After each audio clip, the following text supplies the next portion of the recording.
Alright. Ladies and gentlemen, welcome back to Star Wars Knights of the Old Republic. And apparently we have a meeting with the Jedi Council. So, heading there now.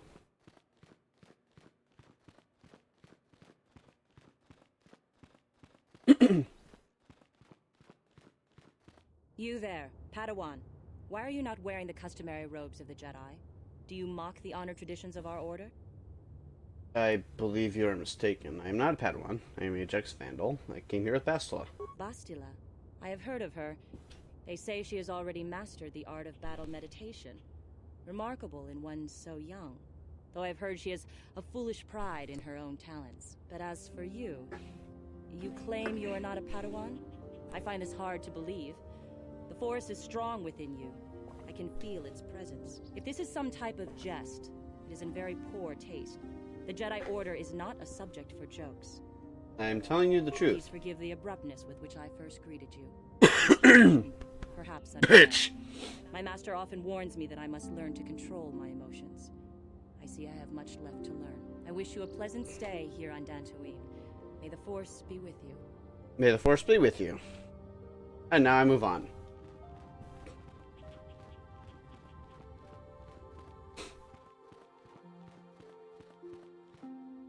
They're waiting for you inside. Yeah, I kind of gathered with all the people standing around in there.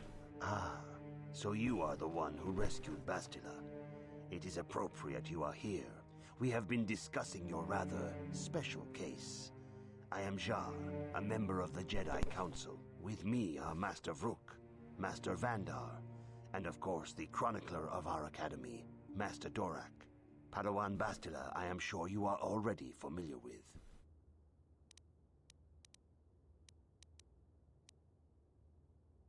What do you want from me? Bastila tells us you are strong in the Force. We are considering you for Jedi training. Nothing can give me the greater honor than learning the ways of the Jedi. Master Jar speaks out of turn, perhaps. We need indisputable proof of your strong affinity to the Force before we would even consider accepting you for training. Proof? Surely the entire council can feel the strength of the Force within this man. And I've already related to you the events that took place on Terrace. Perhaps it was simple luck. We both know there is no luck. There is only the Force. We all feel the power in Bastila's companion, though it is wild and untamed.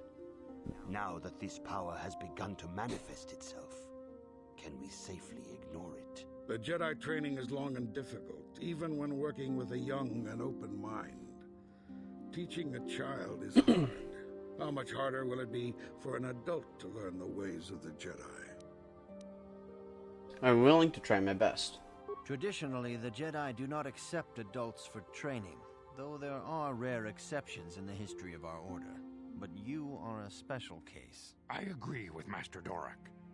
Many of our own pupils are leaving the Jedi Order to follow the Sith teachings. We need recruits to stand against Malak. With Revan dead... Are you certain Revan is truly dead? What if we undertake to train this one and the Dark Lord should return? We should discuss this matter more fully in private. Bastila, you and your companion must go. This is a matter for the Council alone.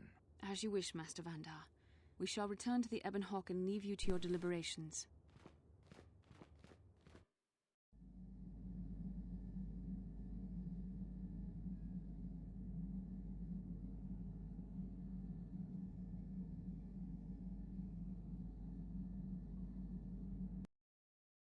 I'm just like, well, what the shit?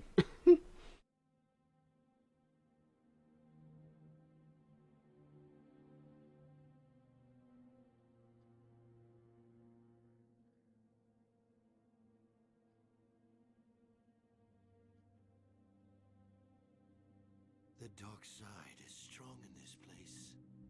I can feel its power.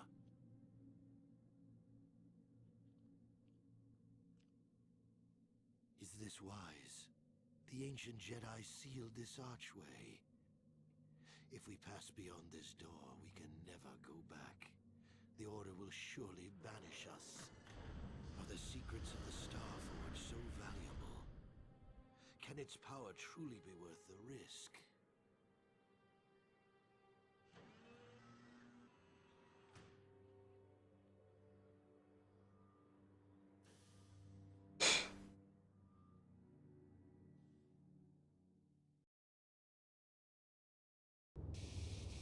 This morning's getting stranger by the minute. First Bastila comes out looking like she saw a ghost, and now you. Well, Bastila did mention that you should go to the council chambers before she left. It's no doubt urgent, so you shouldn't keep them waiting. Did she say anything else? No, she didn't. She didn't seem well, as I recall, and for that matter, neither do you. Are you all right? I had a rough night. Let's go. You got it. Okay, so we got mission, and we're gonna throw Karth on there too. And they both have some level ups to do. Okay. Mission, we're gonna give you awareness, security, point treat injury, and point demolitions. For Karth, go ahead and put yours on dexterity. Your skills. We'll just do okay for now. And for feats, get your last master toughness perk. Okay. Sure. Huh? Oh, sorry. I was thinking about Terrace. I still can't believe it's gone. I mean, I grew up there and now it's just gone. It's gone. Yep, it's gone. Now look, pay for the admission. Yeah, I know. The Jedi got rid of Revan, so I figure Malik's days are numbered too.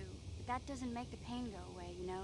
Look, I'm not saying I can't go on or anything like that. It's just, it's a shock, you know? I mean, I knew the Sith were evil and all, but the reality of it kind of slaps you in the face. But I suppose that's why we need to stop Malik, right?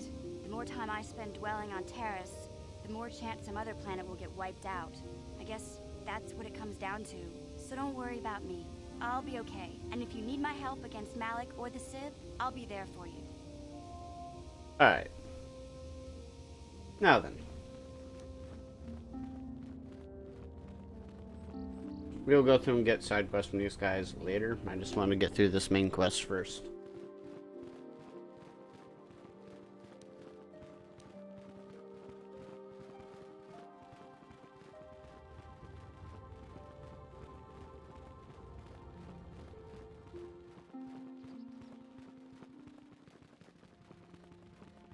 Bastila has told us of a most unusual development. She claims you and she have shared a dream. A vision of Malak and Revan in the ancient ruins here on Dantooine. These ruins have long been known to us, but we believe them to be merely burial mounds. Perhaps they're more than we first suspected, if Revan and Malak found something there. They seem to be searching for something. Bastila has described this shared dream to the Council in great detail. We feel it is more than a dream. It is a vision. The Force is acting through you, as it acts through Bastila. I'm having visions now? You and Bastila share a powerful connection to the Force, and each other. This is not unheard of. Connections often form between master and student, but rarely does a bond develop so quickly. Whatever dangers may lie ahead, we cannot ignore the destiny that has brought you and Bastila here to us. Together. You're saying I'm joined with her? You and she are linked, as is your fate to hers. Together, you two may be able to stop Darth Malak and the Sith. But do not let your head be filled with visions of glory and power. Such thoughts are the path to the dark side. The way of the light is long and difficult, as you must learn. Are you ready for such hardship? Yes, I'm ready for whatever awaits me. Understand that there is little choice in this matter, for you or us. Across the galaxy, the numbers of our order dwindle. We have sent many Jedi in quest of a way to thwart Malak's advance. Many have not returned. The Sith hunt the Jedi down like animals, ambushing and assassinating our brothers wherever they are found. We fear it is only a matter of time until they discover even this hidden refuge. Other Jedi have fallen from the light and embraced the dark side, giving their allegiance to the Sith and Malak, their Dark Lord. Jedi are turning to the dark side. The lure of the dark side is not easy to resist. Malak's power grows as more and more planets fall to his conquering armies. If Malak is not stopped, the Republic will fall, and the Jedi will be hunted to extinction. The galaxy will enter a time of darkness and tyranny, not seen for 1,000 generations. The Council has decreed that you and Bastila must investigate the ancient ruins you dreamed of, once the Council deems you ready. Perhaps there you will find some clue, some explanation of how Revan and Malak were corrupted. And perhaps there you shall find a way to stop them. I'm ready now. I accept this mission. The Force flows through you like no student we have ever seen. But you're willful and headstrong, a dangerous combination. Before we send you to investigate the ruins, you must be trained in the ways of the Jedi, so that you can resist the darkness within yourself, within all of us. Otherwise, you are doomed to fail. As you wish, Master Vandar. We must begin your training at once. You have a destiny upon you that you must be prepared to face. The entire fate of the galaxy is upon you. I can only hope you will prove up to the task. The path you have chosen to walk is difficult. Intensive training will prepare you physically for the demands of the Order. Meditation will teach you to channel the power of the Force. To truly understand the way of the Jedi, you must open your mind to knowledge. Seek wisdom in the teachings of the great masters of our Order. A Jedi is never alone. Others in the Order will always stand by you. You and Bastila share a special bond. Do not be afraid to turn to her when you need help in your training. The way of the Jedi is difficult. It requires great discipline. Yet even though you are a mere apprentice, your potential is unlimited, and your progress amazing. In all my years, I have never seen one who has mastered the initial training so quickly. You have done in weeks what many cannot do in years. I am honored to welcome you fully into the Jedi Order. Soon your apprenticeship will end, and you will be granted the title of Padawan, the lowest rank of those within the Jedi Order. Yet first you must prove yourself worthy. What must I do to prove myself? In the traditions and customs of our Order, as handed down from master to pupil for 1,000 generations, you must successfully complete 3 tests before you earn your place among the Jedi. I am ready for the test, Mr. Sauer. These tests will see if you have truly mastered the training you have been given, both mental and physical. Upon completing these tests, you will pass from apprentice to Padawan, and join in the ranks of the Jedi. First, I will test your knowledge of the Jedi Code. These tenets must always guide your actions. In everything you do, you must always be conscious of their wisdom. You must prove you have a Jedi's understanding of the Code. Return when you feel you are ready for this challenge. So, I believe it's training computer, right? Yep. I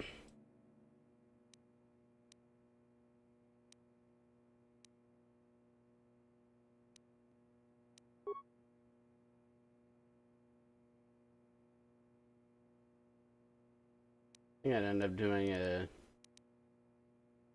Jedi Sentinel. Seek to bring universe as a counselor. Battle against force evil and the dark side. Combat training, masterful use of lightsaber.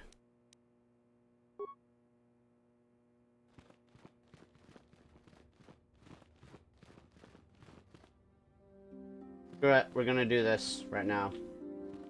Yeah, mission! Why must you be in my way?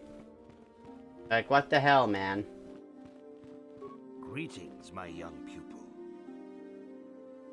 Soon your apprenticeship will end, and you will be granted in the Ready for the test, Mr. These Zara. tests will see if you have truly mastered the training you have been given, both mental and... First, I will test your knowledge of the Jedi Code. These tenets must always guide your actions. In everything you do, you must always be conscious of their wisdom. You must now prove you have a Jedi's understanding of the Code by completing these fundamental precepts of our Order. There is no emotion.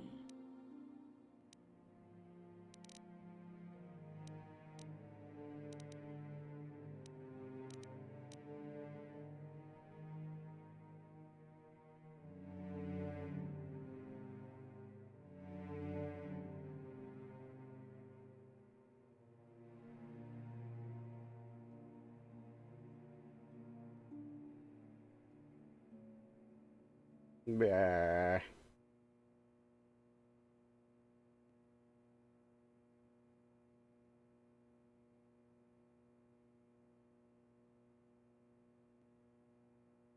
There's only peace.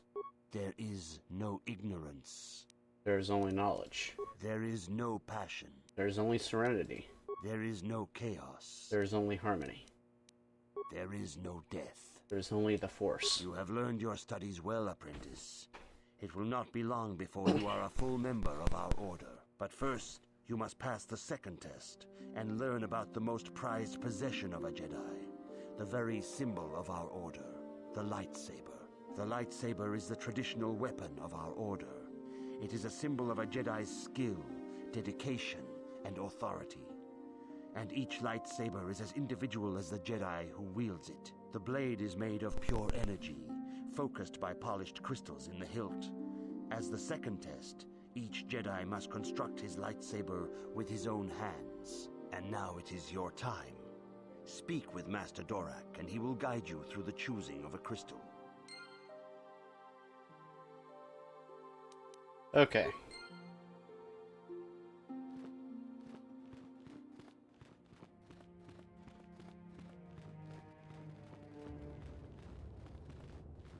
Ah, you have come, young apprentice, at Master Zar's bidding. He sees great promise in you, as do I. The time has come for you to choose the color of your lightsaber. This color also reflects your demeanor and position within the Order. What colors are there? Blue is the color of the Jedi Guardian. This Jedi battles against the forces of evil and the dark side. They focus more on combat training and use of the lightsaber. Yellow is the color of the Jedi Sentinel. This Jedi ferrets out deceit and injustice, bringing it to light. They focus less on combat and more on other skills and abilities. Green is the color of the Jedi Consular. This Jedi seeks to bring balance to the universe. They mediate between other groups, using their powers to end conflict and preserve peace.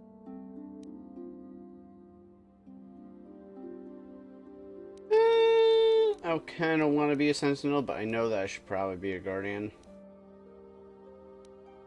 Indeed. We shall see. I will now ask you questions, and your responses will indicate which class you lean most towards. A woman and her small child are beset by a desperate-looking group of thugs. They're menacing her with weapons, and she screams to you for help. What do? Help them flee. Indeed. Very well. On to the next question. You are in combat with a dark Jedi allied with the Sith. There is a pause in the combat. What do? Find out why you turn to the dark side and try to turn him. Yes, I suspected as much. Now for the next question. There is a locked door, and your goal lies on the other side. What do? Try to pick the lock. I am beginning to see a pattern here, apprentice. I have a feeling about what you would be best at.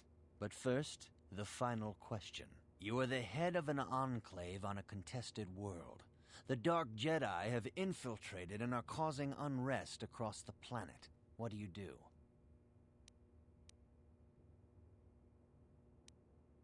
Coordinate with the planetary government to identify the infiltrators. Yes, I thought as much. As I suspected, you would be most suitable as a Jedi Sentinel. Which color and path do you believe yourself most suited to, apprentice? Sentinel. Here is a yellow crystal for your lightsaber. Go speak to Master Jar again, and he will instruct you in how to construct it. Figures. Okay, I gotta level up. Skills. Okay, let's do +1 on treat injury. Then I guess we will throw point at repair. Feats. Now have weapon proficiency lightsaber, right? And we're gonna add this on there so we can deal more damage with it. Gonna add cure. And yeah, we're gonna take a dark side power. Shock, because it deals more damage than most other powers. Hey, mission got leveled up too. Alright, attributes. Let's go dexterity. Skills. Cross-class skill. What?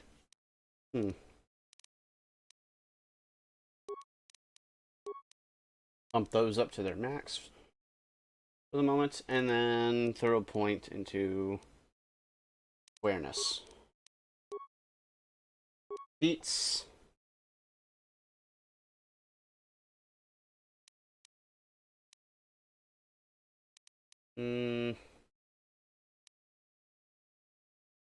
Burden giver improved toughness. What? Alright. I'm gonna go see Master Zara again. Ah, good. Now that you have selected your crystal, we shall begin the construction of your lightsaber. Yay, lightsaber!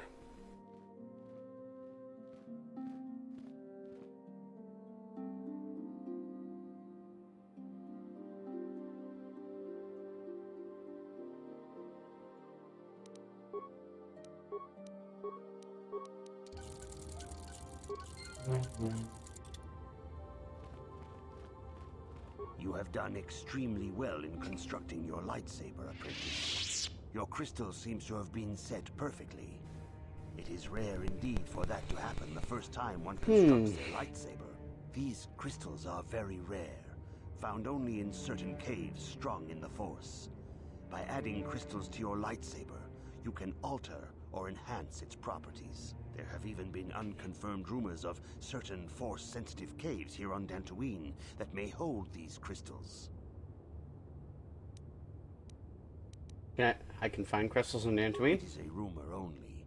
I do not know if there's any truth in it, but you must learn first to use your lightsaber and take care when drawing it. Your lightsaber identifies you as a member of the Jedi Order. With such recognition comes honor and respect, and the attentions of dangerous enemies. The Sith and Dark Jedi will seek to destroy you, apprentice. And you must prove yourself worthy in battle against a foe who also wields a lightsaber. Are you ready to face the final challenge, apprentice? I'm ready to face the third trial. For every Jedi, the threat of the dark side is always present. You must truly understand this before you are accepted into the Order. You must see the corruption of the dark side for yourself. Even here on Dantooine, there are places where the dark side holds sway, twisting and tainting nature itself. The ancient grove, once used for deep meditation by the Jedi, is now tainted. A wave of darkness perverts the region around it. The Kathhounds in the area have become savage and ruthless. They have become a threat to the settlers, a threat the Jedi have promised to stop. What would you have me do, Master Zara? The Kathhounds are but a symptom of the true problem. You must journey into the grove and confront the true source of the darkness. That is your task. You have no other I guidance. can say no more. Some things you must see for yourself. None of the other Jedi at the Academy are permitted to help you in this task. But remember this, my young apprentice. A Jedi acts with patience and care, and those on the dark path are not always lost forever. The dark side still taints the ancient grove. Your lessons cannot continue until the spreading corruption of the dark side has been stopped. This is your task, apprentice. May the Force be with you. Alright.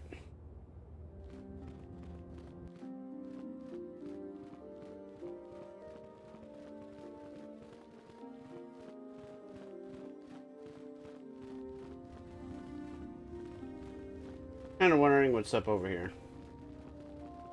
Probably just training terminals I could have used. Right? Nope, other people. Hola. You've the look of a seasoned Bazak player about you. I dabble in it from time to time myself. Care for a game? Not right now. Oh well, come back if you ever feel up to a game.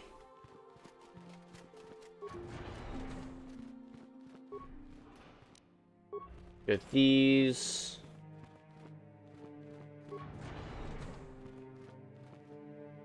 Why are you bothering me? I'm here to speak with the Council, not some servant. Please leave, or I shall be forced to tell the Council of your rude behavior. That was rude of you, my guy. What the heck? Anywho, moving on.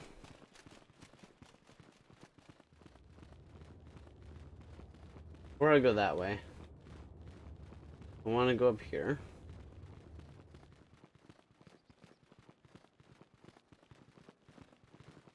See if these peeps have anything for me to do, including Disra. Welcome to the Jerry Enclave on Dantooine. I do not believe we know each other. My name is Disra Lurjada. You may call me Disra. You must be the new apprentice Master Zara's training. I hear you are progressing at an astonishing rate. How are you finding your lessons? Difficult but worthwhile. The lessons we learn at the feet of our masters teach us to use the Force for good. They show us the power of the light side and protect us from the dark. Good luck with your continued training. May the Force be with you. I'm looking for crystals for my lightsaber. There are caves here in Dantooine that hold the rare crystals we use in our lightsabers, but if you wish to go there, you must be careful. Caves are a place of great danger. Good luck with your continued training. May the Force be with you. Of course. Lur Arcasolus. Greetings, sentient. May I take a moment of your time for a question? Go ahead. I represent a human citizen of Dantooine by the name of Rundil Asulan. His ranch has had considerable difficulty with Mandalorian raiders for many years. His young daughter was kidnapped by those raiders many years ago and has not been returned. Might you have news of her? Her name is Sasha. Sorry, I have no idea who you're talking about. Oh, that is too bad. I shall have to continue my search. I'll keep my eye out for your girl. Would appreciate that, sentient. Well then. Interesting. I cannot render assistance, citizen. Move along. Aratech Mercantile. That is your call. You must be the one I've been hearing about, the new recruit is war. Ajax Vandal, I think they said. Another fresh-faced apprentice ready to leap into Jedi training with both feet. Well, best of luck to you is all I can say about that. Allow me to introduce myself. I am Kratos Yurkle, proprietor of the general store here on Dantooine. Not much to look at now, I'll admit, but I'm in on the ground floor. I mean, look at this planet. Majestic fields, rolling plains, wide open terra firma. Elbow room, that's what people want. Once word gets out, we'll have settlers and tourists in the Galactic Core just dying to come here. Guess who will be waiting for them? Not that blasted Zerka Core, that's for sure. Not this time, no sir. This time it'll be Kratos Yurkle, who makes the big bucks. But listen to me. You didn't come here to listen to my ramblings on the evils of the Zerka Corporation, I'll bet. What can I do for you? I'd like to see what you have for sale. Excellent as always. My selection is somewhat limited. Zerka Core has a monopoly on some of the suppliers. But I'm sure you'll find all my inventory is of the highest quality, and I've got a few special items you won't find anywhere else. Well then. Sanasiki's blade. Good against droids. Is upgradable.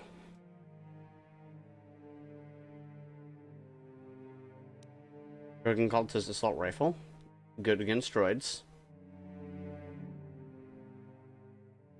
Okay. Yeah, I think I'm good for now with you. I greet you, Apprentice Jedi. Master Zara has informed me that your training is progressing most rapidly. I am honored to have such a promising pupil in my shop. How may I serve you? Let me see what we have in stock.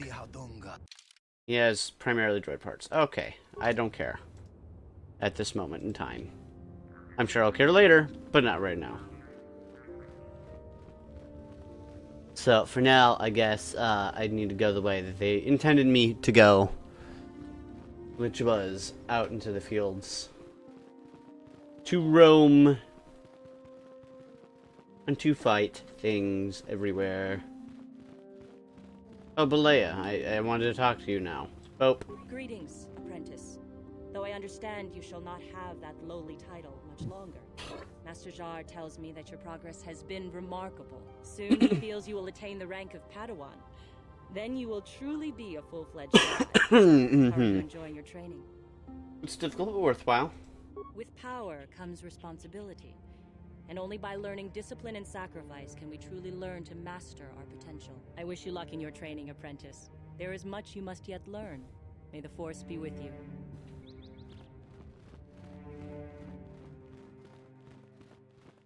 The Council has decreed you may come and go as you please. Well then, I guess I'll leave then. Derp. Did you hear about the young Jedi girl from a couple days ago? I heard she hurt her master pretty bad. Oh boy. Mission seems rather distant. Maybe you should talk to her. Hey there. What can I do for you? I'll talk to you about your Sorry for the brother. way I acted before. It's just that when it comes to Lena, I tend to get a little worked up. Why do you hate her so much? My brother and me had a good thing going. Sure, Griff had his run-ins with the law on Terrace, but we got by okay, until Lena came and ruined everything. She was a dancer at the cantina where my brother used to go play Pazic. Griff could be a real smooth talker, and it wasn't long before the two of them were dating. But Lena was used to dating rich Teresian nobles, guys with mountains of credits. Griff could never give her the lifestyle she was used to, no matter how hard he worked. I mean, no matter how much he's... Didn't Lena dump him? I thought Lena would brush Griff off when Not she gonna saw go how there. poor he was, but for some Not reason, gonna go there. she stuck around. I guess she saw the potential for a big payday down the road. So what happened? After they'd been together for a few months, Griff told me he was leaving Terrace. He and Lena were going to try and make their fortune off-world. He promised as soon as he made enough credits, he'd come back and get me. And we'd all live like royalty. That was 2 years ago. I haven't seen him since. I don't even know where he went. How's this Lena's fault? Oh, I know what happened. As soon as she got him off Terrace, Lena sunk her claws into Griff butt good. She twisted him around her little finger and made him forget all about me. I know I'll probably never see Griff again. And part of the reason I came with you was the hope that I could find out what happened to my brother. Don't worry. I won't let the search for Griff get in the way of what we're doing. Let's just get back to the task at hand. Is there anything else I can help you with? Nothing, never mind. Okay, have it your way. Nemo. It is good sometimes to stop and reflect on the beauty of nature and the Force. I am sorry. I tend to get carried away. I do not believe we have met, apprentice. My name is Nemo. Is there something I can help you with? I've been given a task by the council. Indeed. What is it you would like from me? What do you know of the Tainted Grove? The council has told you nothing of the grove? I know it is tainted by the dark Do side. not be so quick to judge circumstances about which you are ignorant. Not everything may be as transparent as you would believe. The grove can be found to the south and east in the plains, but be wary of Cathounds. They may be agitated by the power in the grove. Is there something else I can help you with?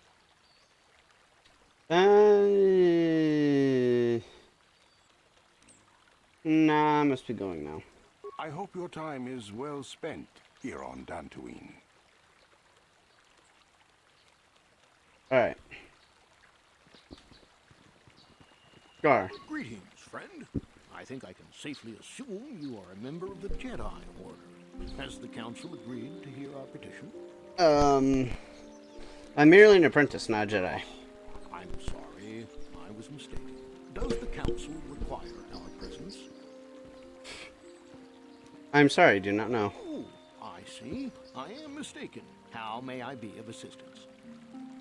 Yeah, I must be going now. Farewell, then. May the Force be with you. Is that how it goes? Yes. May the Force be with you. Hello. I'm afraid I'm not very good at explaining things. If you have any questions, please ask my husband. How may I be? Who are you?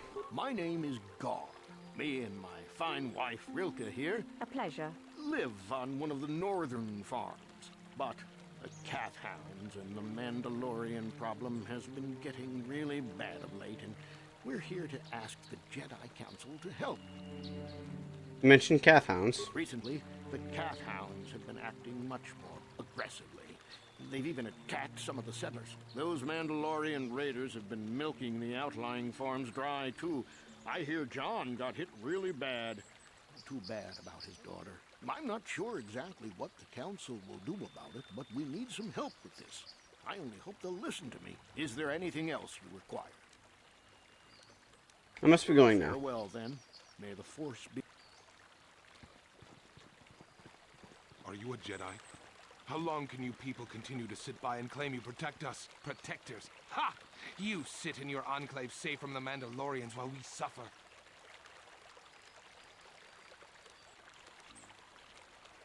What are you talking Those about? Mandalorian brutes have killed my daughter. They came to our land demanding our livelihood.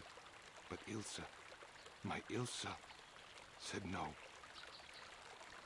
They killed her. There was nothing I could do. Too many of the Mandalorians and their Duros allies. I've come here to ask you, please, Master Jedi, stop these raiders and get revenge for my daughter.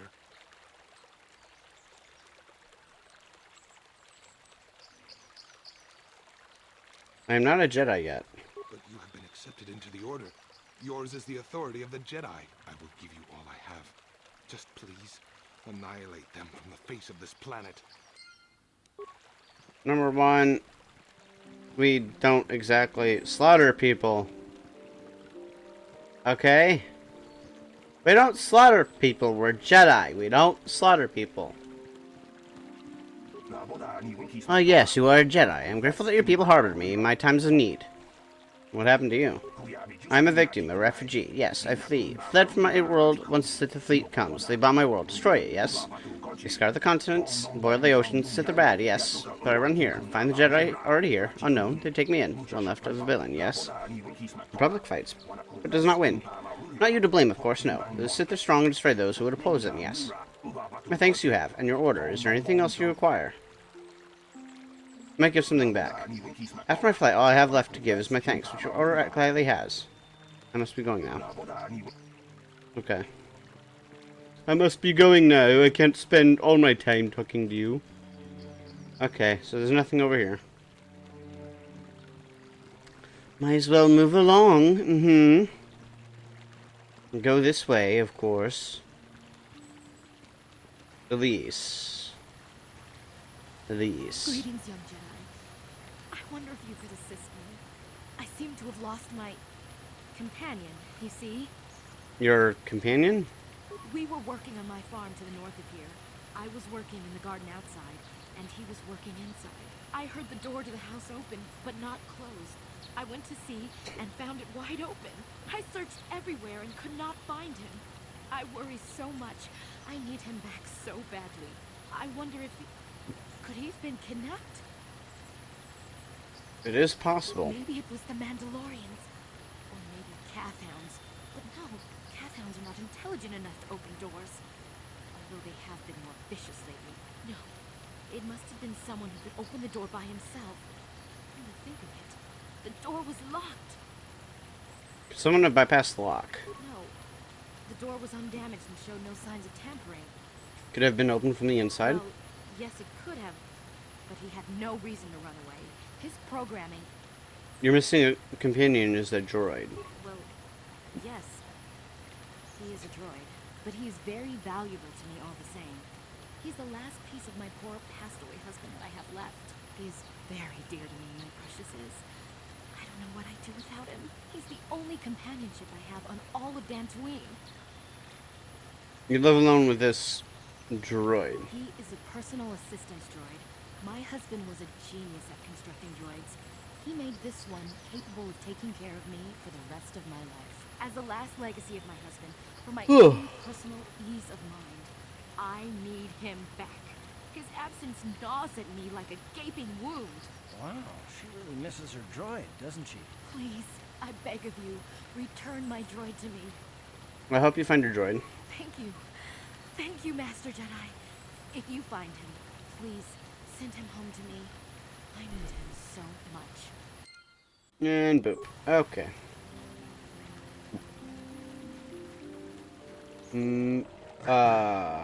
Cathhound.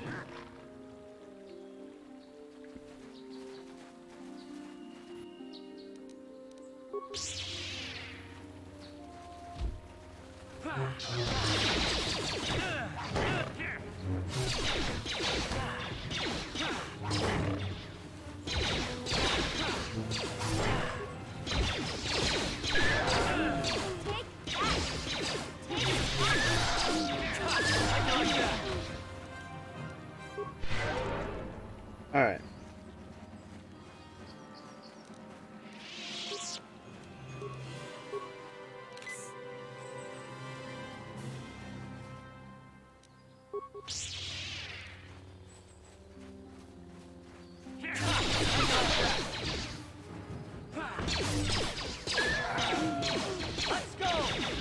Oh, shit.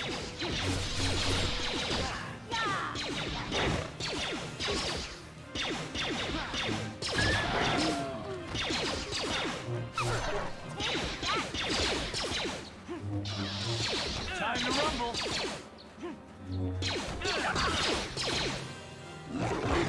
How'd you like that? How'd you like that?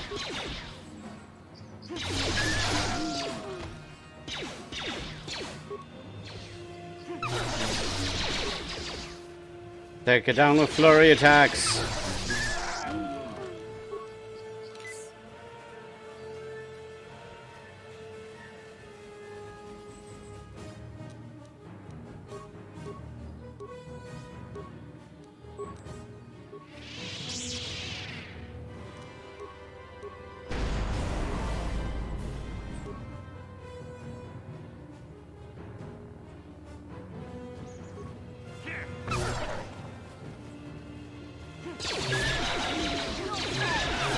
You asked for this. Time to rumble.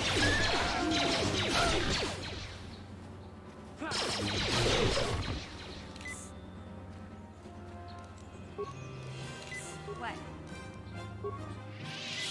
Heal wounds. Must Yes? heal wounds.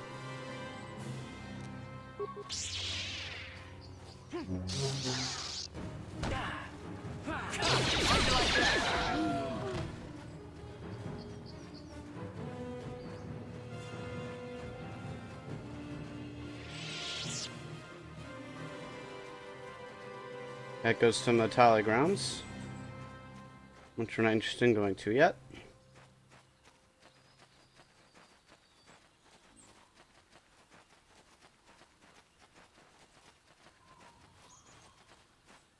Okay, maybe we are, because we can't go into the Stranger Rooms. I already know that much.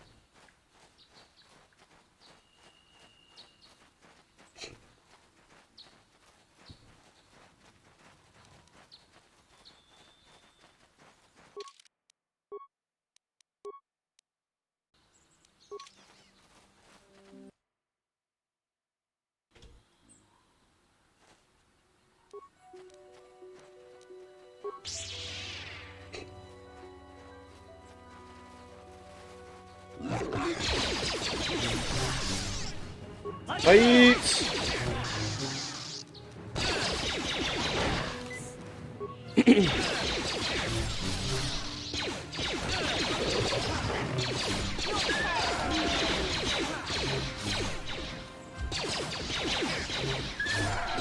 You asked for this.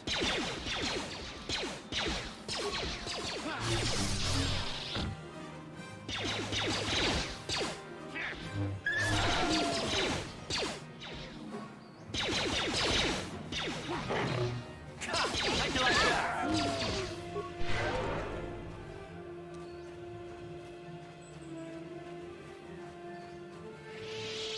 All right.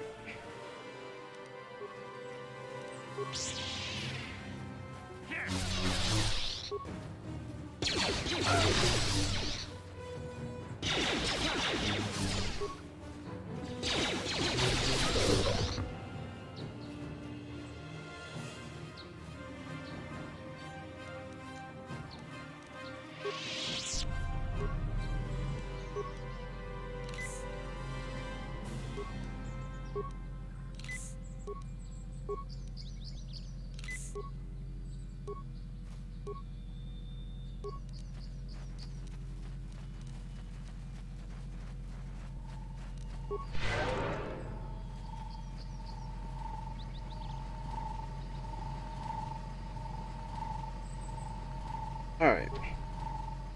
Dolly passcode required to enter. Metallic droid. This is private property. By what authority are you trespassing on this estate? I'm sorry, I'll be going now. Leave immediately. Only those... These settlers have come to Dantooine seeking privacy. Perhaps we should respect their wishes. For the moment. Karth, for the moment.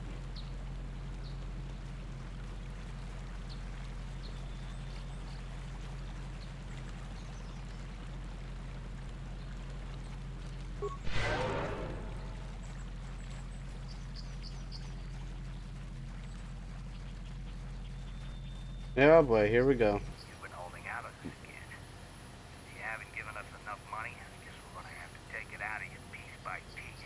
No, please. Take my wife and children instead. Anything. Wife and children. Sounds like a good idea. Assholes.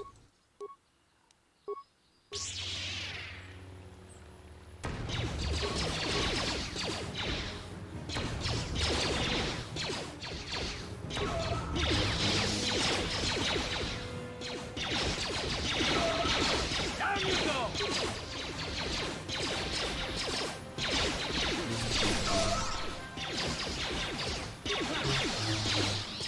To work I go, taking down Mandalorians.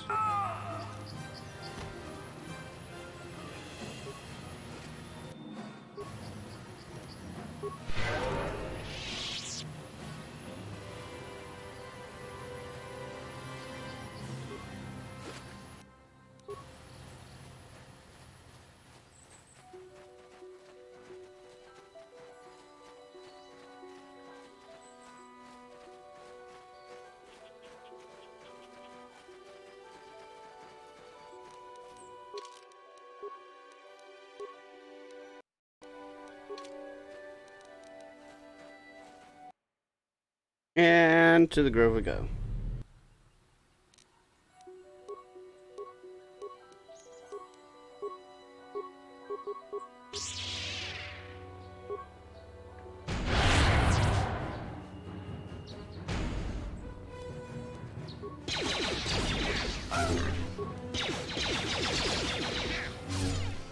Down you go!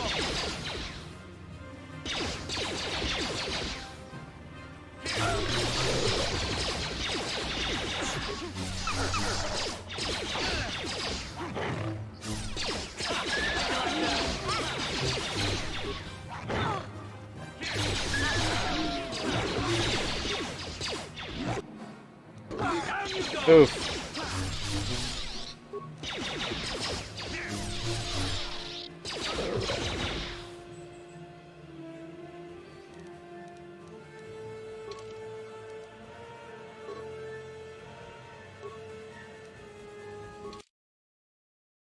Alright, we are returning to the ship.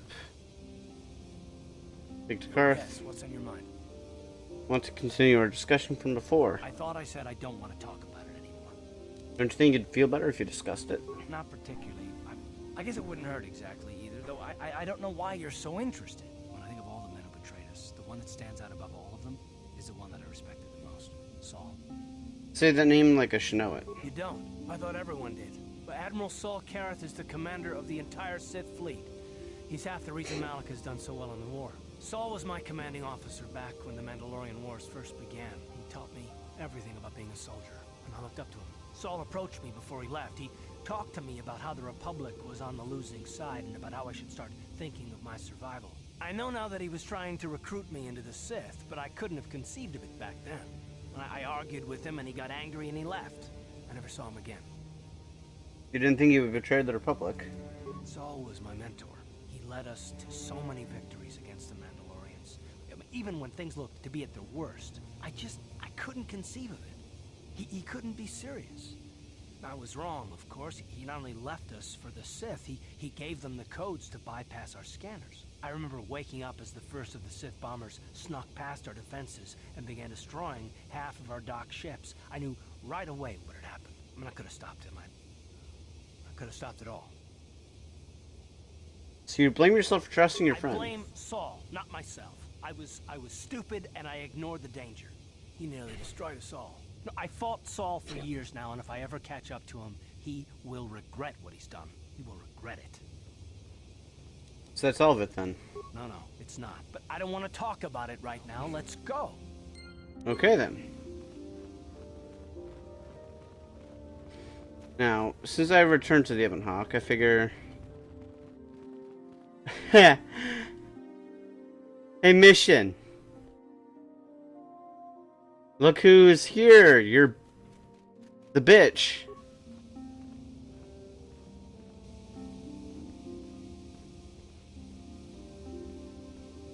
Mission, is that you? It's me, Lena, remember? I was dating your brother back on Terrace. Lena? What are you doing here? Where's Griff? I'm just passing through. Griff and I broke up a few months after we left Terrace together. Probably for the best. Your brother can be charming, Mission, but he's bad news. Don't you start trashing my brother, you cantina rat! Take that back or I'll smack you so hard your head tails will pop off! Mission, what's wrong with you? Why are you acting this way? Mission gets a little worked up when it comes to her brother. Yeah, I know how she feels. Griff can be pretty frustrating. I guess that's why Mission didn't want to come with us when we left Terrace. You liar! Griff told me that you didn't want his little sister tagging along. That's why he had to leave me behind. Is that what the hut spawn told you? I wanted you to come with us, Mission. I even offered to pay for your ticket. Why not? I paid for everything else while I was with that freeloader. But he told me you didn't want to leave Terrace. I said we shouldn't even go then. But he said we'd come back and get you after we struck it rich on Dantooine. Just another one of his lies. No, you're the one who's lying. Griff wouldn't... He wouldn't try to leave me behind.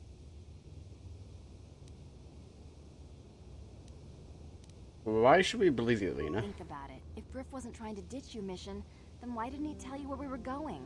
After we left Terrace, he told me looking after you was holding him back. Griff's always looking to blame other people for his own problems. That's why he abandoned you. He did the same thing to me, too.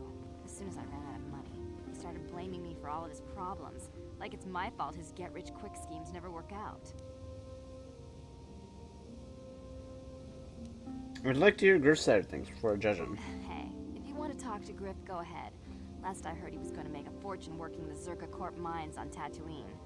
But as far as I'm concerned, he's out of my life forever.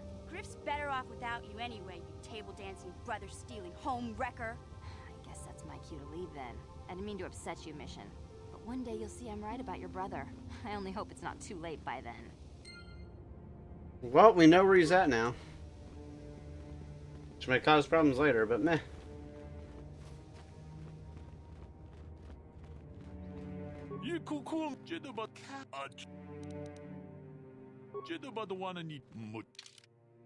Alright.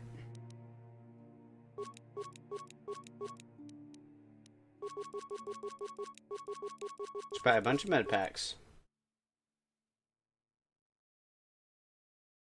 Ooh. I missed some of this stuff. Okay.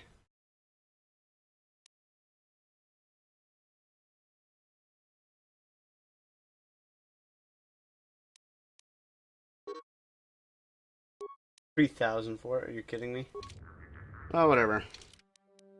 Oh. Okay. Is there a way to... Yep, transit back. Okay.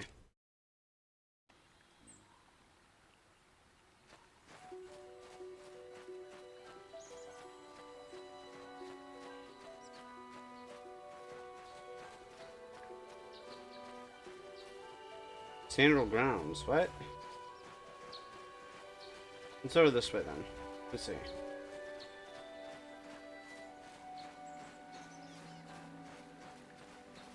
Baluk. Apprentice, your arrival here is well timed. Who are you? I am Baluk, a Jedi from the Enclave. I was sent by the Jedi Council to investigate killing place here a few hours ago. Communication does not pose a problem, because both suspects and I speak basic and Huttese. I was going to handle this case myself, but now that you are here, this could be an excellent opportunity for you to demonstrate how well you have been learning your lessons at the Academy. Though you are not yet a full Jedi, perhaps you could assist me in sorting out the truth from the lies. What do you want me to do? Listen to the stories given by the two suspects. I have brought in information retrieval droid with access to the archives of both the Jedi Enclave and the planetary capital. I will use my wisdom and experience to offer you some guidance, but I will not solve the case for you. There is little benefit if you do not solve this problem yourself. Consider each man's account and check the facts with the information droid. Once you have gathered all the evidence you think you need, run through the possible scenario with me. If you are unable to come to a satisfactory resolution, then I will take these men to the Enclave and deal with this myself. According to the accounts of the participants, these three men were out here in the field together earlier, before the clouds broke. I find that very odd, for most people would seek shelter indoors in the skies filled with dark storm clouds as it was earlier today. But that is not the most puzzling aspect of this case. The dead man, Calder Nedic, was shot in the back with a blast rifle. A rifle was found lying near his body with blood stains on it. It has been sent back to the Enclave for analysis. The two other men were found at the scene when I arrived. One was hand in gold, he was unarmed. The other was Rickard Lusov, who was carrying a hunting laser. Both men say they did not do anything and that they came across his body, but both also accuse the other. Obviously, there's more to this than we've been told. Anything else I should know? There's one last thing. When I arrived, Handon was holding his side, and Rickard was favoring one of his legs. You would do well to remember this as we progress through the case. If there's anything else you need, I will remain here while you question the witnesses. I can't speak for the fucking love of me. Another Jedi, helping that Twi'lek investigate, no doubt. He seems stumped. I'm Rickard Lusov. Maybe you can figure this out and let me get out of here. Tell me what happened. Well, I was out hunting Iriaz when I spotted one over here by the bridge. I pull out my rifle and aim at it. I couldn't see it that well, mind you, because the damn sun was in my eyes. So I shoot it and it drops. I walk over here and find Handon standing over Calder's body. So why don't you get this whole farce over with and send that whiner Handon to the prison he belongs in? Guilty. Ah, greetings. You must be assisting Master Baluk in his investigation. I'm Handon Gould. Perhaps you've heard of me?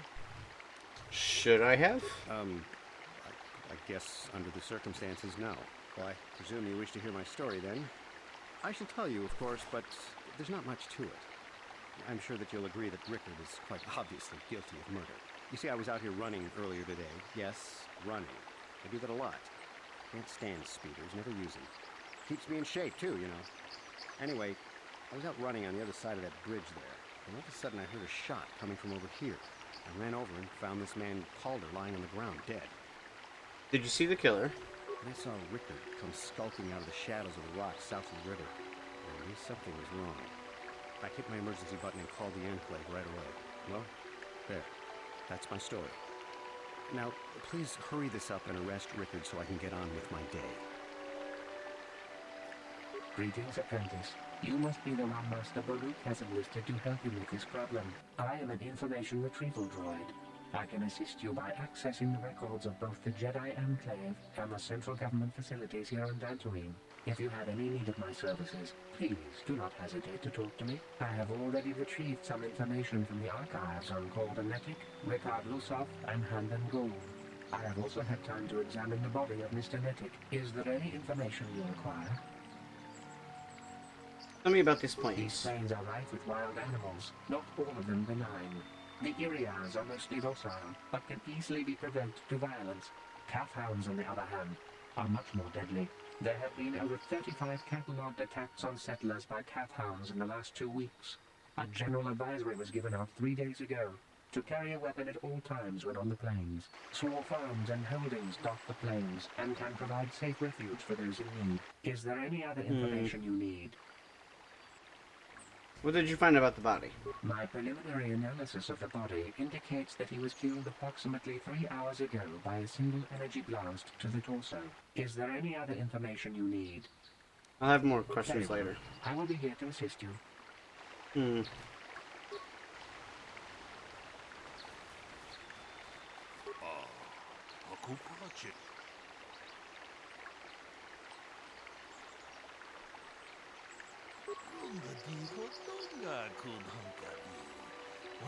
Very well, we should start at the beginning. If we find the truth behind each of the pieces of the puzzle, we will no doubt resolve the case.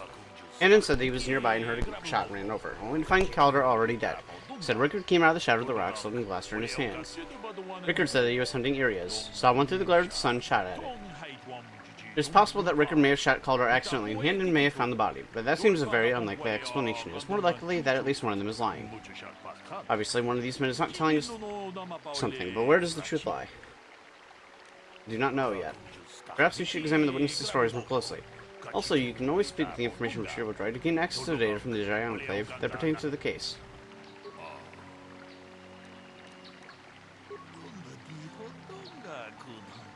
Before the clouds broke, and that very odd for most people to seek shelter indoors from the skies full of dark storm clouds. Okay.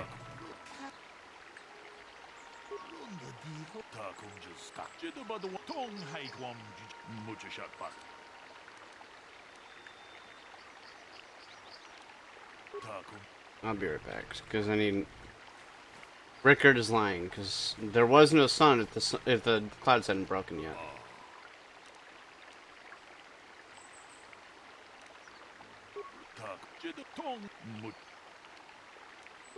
Why do you believe that? It was cloudy, there was no sun glare. Yes, well done. It was very cloudy this morning. If it had happened as Rickard said, the sun would not have been visible at the time of the killing. You seem to have cut Rickard in a bit of a lie. Seems I was correct in assuming you could help me with this case. This lie doesn't prove Rickard is guilty, but I think you have taken the first step in unraveling this mystery. We should proceed on to the next point. We need to find a motive for the killing. Maybe you should talk to the men about the relationship with the victim. If there's anything else you need, I'll remain here while you question the witnesses. Okay, so next step. Talk to the witnesses. Find motive. So, what do you want to know? Did you know the victim? Yeah, I knew him. Hell, we've known each other for a good long time. Doesn't mean I really have to have liked the slime ball. Maybe I shouldn't be so hard on him. Especially now that he's dead. We actually got along pretty well most of the time. We just had our differences. We were actually business partners. We were involved in some orbit-to-ground transport operations for Aerotech. Can I leave now? I should probably be the one to give the news to his wife. So...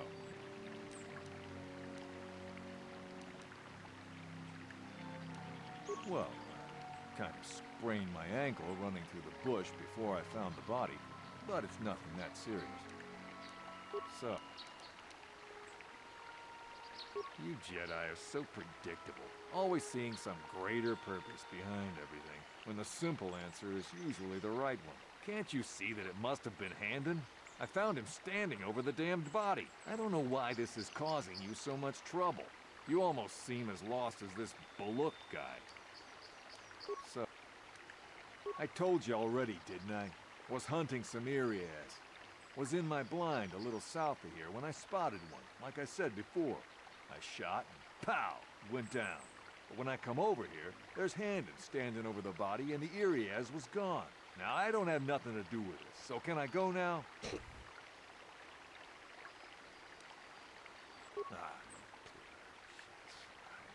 So, what? Right. Okay, next. How can I be of further assistance? Did you know the I victim? know him a little bit, but I was not any sort of great friend to him or anything. I never really associated with him that much. In truth, I didn't really want to. He had a reputation.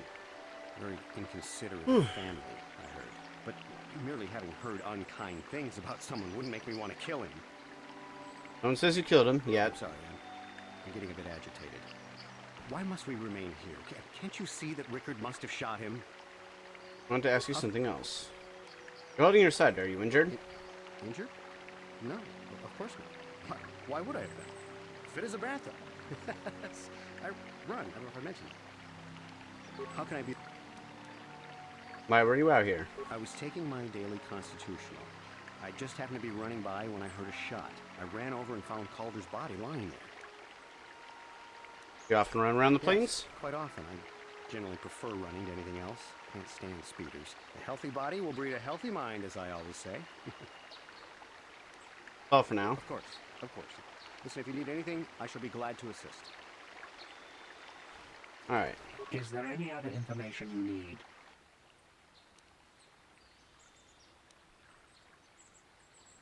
My preliminary analysis of the body indicates that he was killed approximately 3 hours ago by a single energy blast to the torso. Is there any other information you need? What can you tell me about Calder and The Handon? Southwood Speeder rental business has records that over the past several weeks, a speeder had been rented by Mr. Nettic and Mr. Gould. Is there any other information you need? According to the municipal authorities near the Darrow spaceport, there had been news of violent drunken activity in the cantina attached to the port. Apparently, a Mr. R. Lusoff was making accusations at a Mr. C. Nettic about cheating him in a business deal. Jedi Tuka was dispatched to the scene and restored order. Is there any other information you need? I have more questions later. How can I be of further... Knew Calder better than you admit. You rented a speeder with him. But I realize this must seem like a motive to you, but I assure you it isn't. I dislike Calder, true. I would punch his face in given the opportunity, but I would not kill him. Punch face, and why? My wife was cheating on me with him. He slept in my own bed while I was in the next room.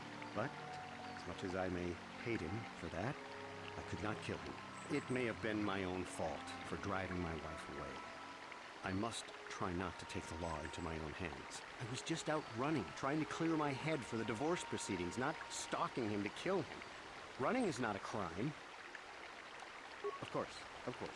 Listen, if you need anything, I shall be glad to assist. So, what do you want to know? You thought Calder was cheating you. Now, I don't love Calder, but we go back a long way.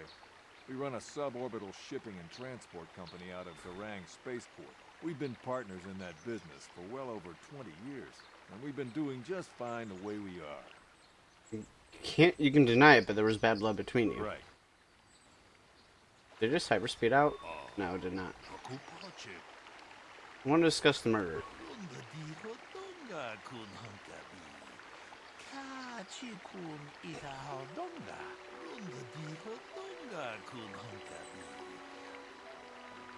Well, Hendon is lying.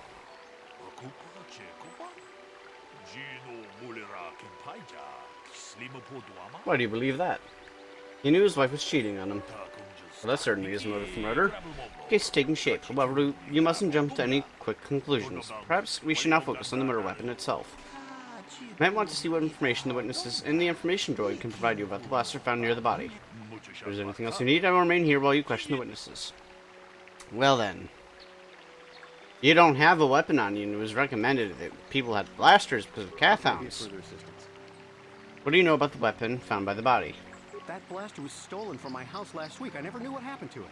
I hardly have enough money to afford a single blaster, let alone another. I can't tell you how important it is to have a weapon on hand with all these ravenous cath hounds around. Even an Irias can take a man down if it gets in the mood. Every settler has a weapon. It's our most prized possession. I would most appreciate it if I could have that back after you determine that Rickard is the killer. How can I be of further assistance?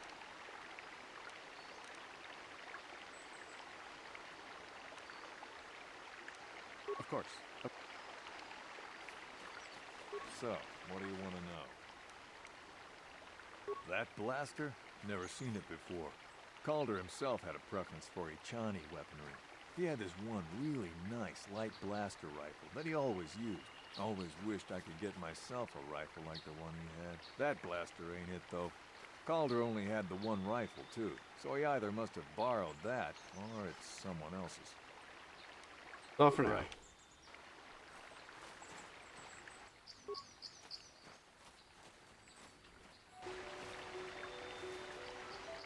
Is there any other...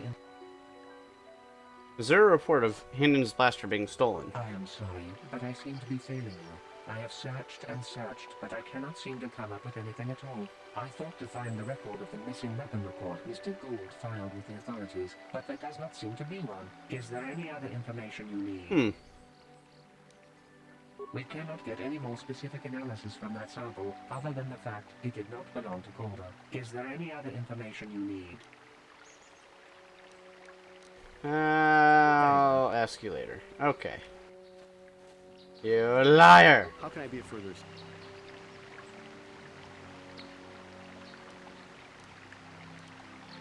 Of course. Okay. I guess is there something I can do to help the investigation? I want to discuss the murder. Blaster's Hendon's. He lied about it being stolen. So we have caught Hendon in a lie. Interesting, but I think we may need one final piece of the puzzle. There was a blood sample on the weapon that had been sent back for analysis just before you arrived.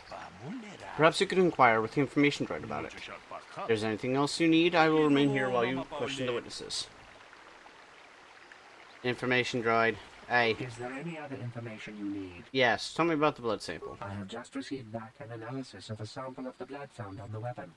It had been sent back to the Enclave just before you arrived. The blood on the weapon is definitely not Calder's. Unfortunately, there was a bacterial contaminant in the sample that had been taken back to the laboratory, and it had become degraded.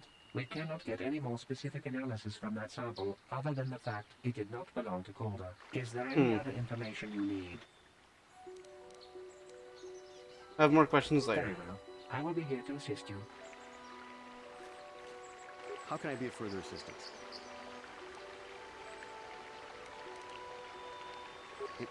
Injured? No? Of course. So, what do you...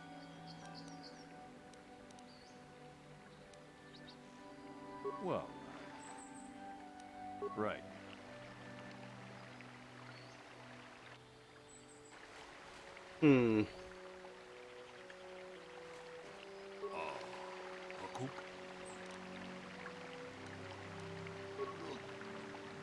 There's one more thing I wanted to check.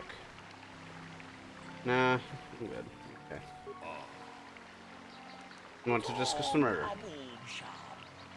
It didn't belong to the victim. That is surprising, so the blood must belong to one of the suspects, but which one? Handon's too suspicious. It's Handon. Why do you believe that?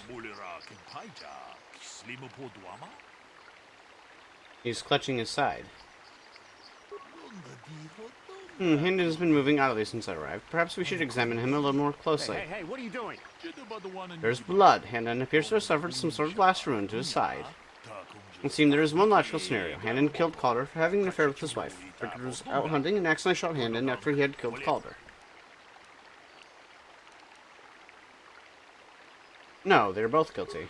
Bold conclusion. One most people would not arrive at, but we are not like most people. We are Jedi. Still, I would like to know how you came to this conclusion. No, Calder was having an affair with Handon's wife, but what possible motive could Rickard have for wanting Calder dead?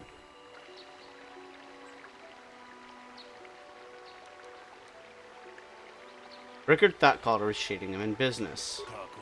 Yes, well done. Both men had reason to want Calder dead. This is my theory of this morning's events. Both men knew Calder would be out here this morning, and each plotted to kill him. Handon found him first and shot him because of the affair Calder was having with his wife, shortly after Rickard arrived on the scene. From a distance, he saw Handon and thought it was Calder, so he shot him in retaliation for the credits Calder had cheated him out of in their business. And would have dropped his blaster, the one we found at the scene, covered in blood. Probably thought Rickard was going to kill him, so he called us, hoping he could convince us it was Rickard. Damn both of you. That is enough. The culpability of both of you in the murder and attempted murder of Calder Neddick is evident. Additionally, Rickard Lissov can be charged with aggravated assault and attempted murder of Handon Gold. Police are both under the arrest of the Jedi Order and will escort you to holding facilities in the Jedi Enclave. You have done well here. It is obvious you have been studying your lessons carefully. I will be sure to inform the Jedi Council of your performance in this little test. Good. You might just make a proper Jedi yet. Who knows? Good day, may the Force be with you. Boom. Okay. I don't think that's what was aggravating the Cath Hounds. So we're going to continue.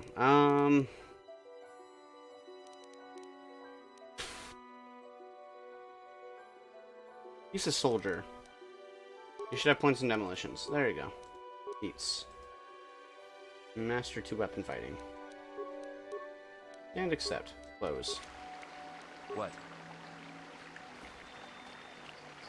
There's probably something more this way, if I'm correct. More Cath Hounds, huh?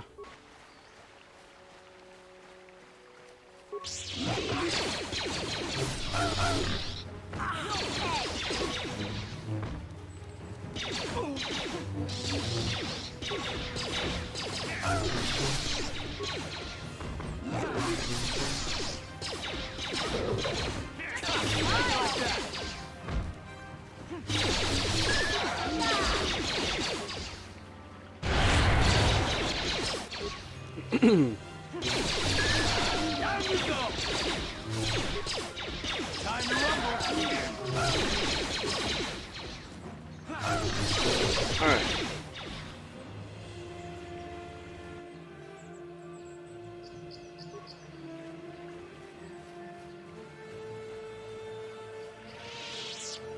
Metallic grounds.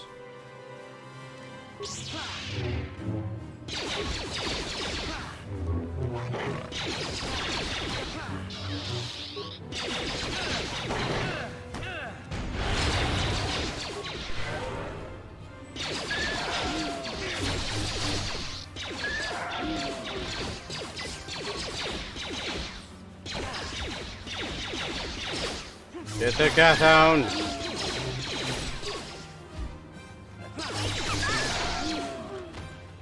Alright.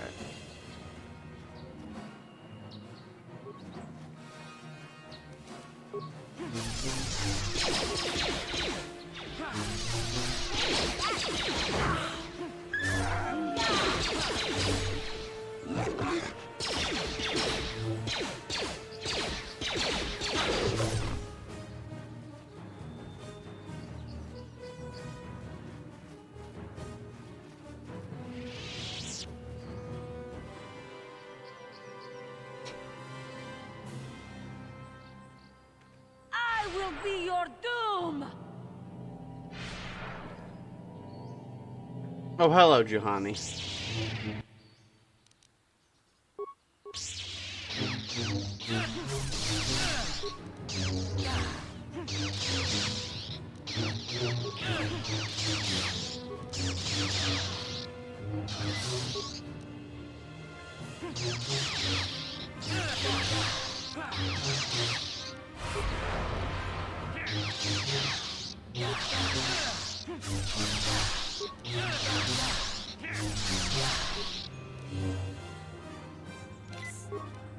Alright, keep fighting.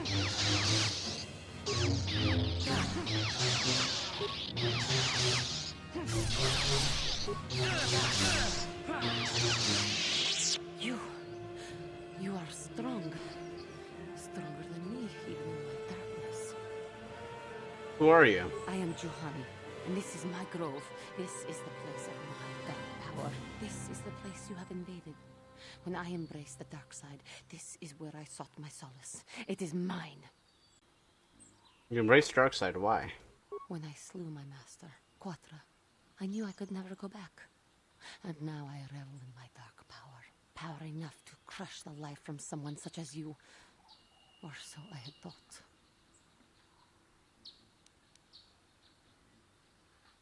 Darkseid is never powerful enough. What is it you want? Why do you bother me? I just want to talk. Talk? You who have beaten me so easily just want to talk? I do not believe it. Kill me now while you still have the power. I do not hold anger towards you, Johnny. I wish you peace. Not anger. Peace. Yet even with your naive attitude, you managed to beat me. I am pathetic. I sit here and think myself to be great by embracing the dark side, but I am nothing. There is no way I could be turned back. I always thought they held me back, or jealous of my power. This is only because I was not good enough to meet their standards. I never have been. Why are you even thinking like that? Why? Because I am right. That's why. I can see the truth in your eyes as well. Do not look at me again.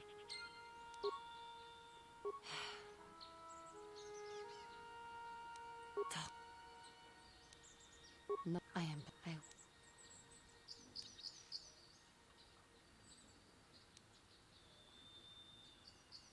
The first step on the path to true knowledge is knowing that you are ignorant. I seem to still have much to learn, both about being a Jedi and about myself. But I wish the cost of my ignorance had not been so high.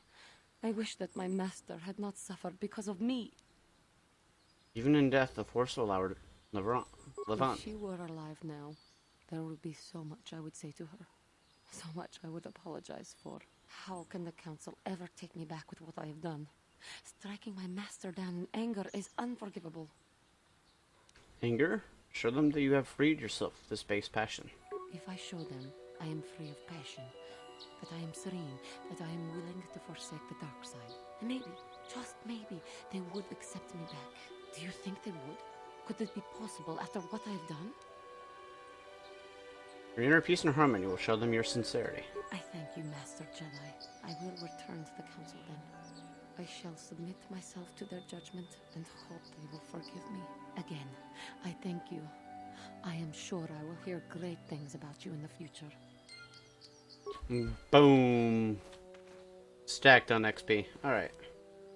Get those items. Yo, Karth, what the hell? Ready.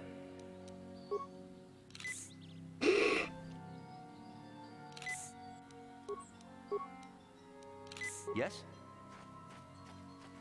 I say oof, seeing the amount of health he was able to treat himself with using an advanced med pack. An advanced med pack.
Take down the Mandalorian! Bye!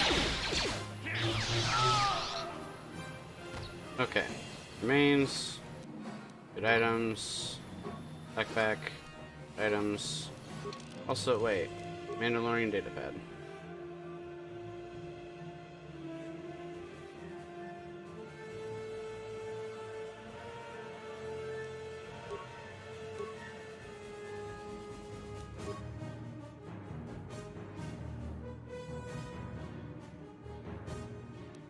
Jarg, did you remember not to take the XT model bike out today?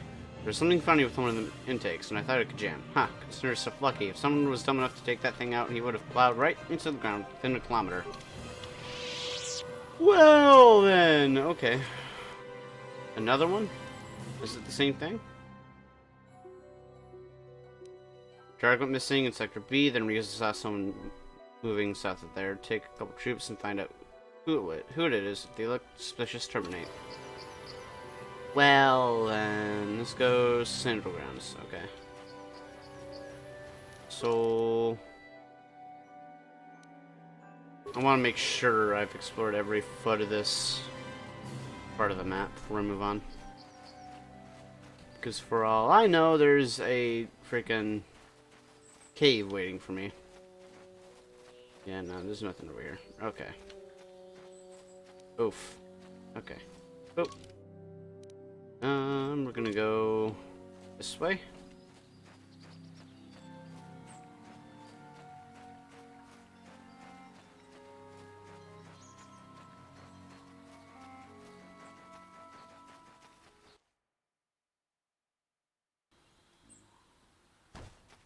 Hey, more Cathounds. How wonderful. The hell? Oh, droid. Need save droid.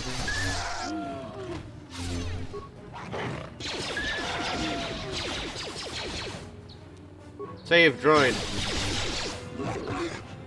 You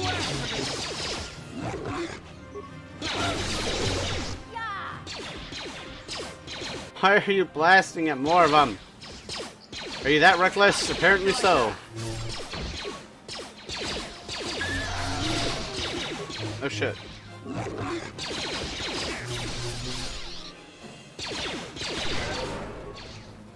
You asked for this. Shit. Shit. Ready.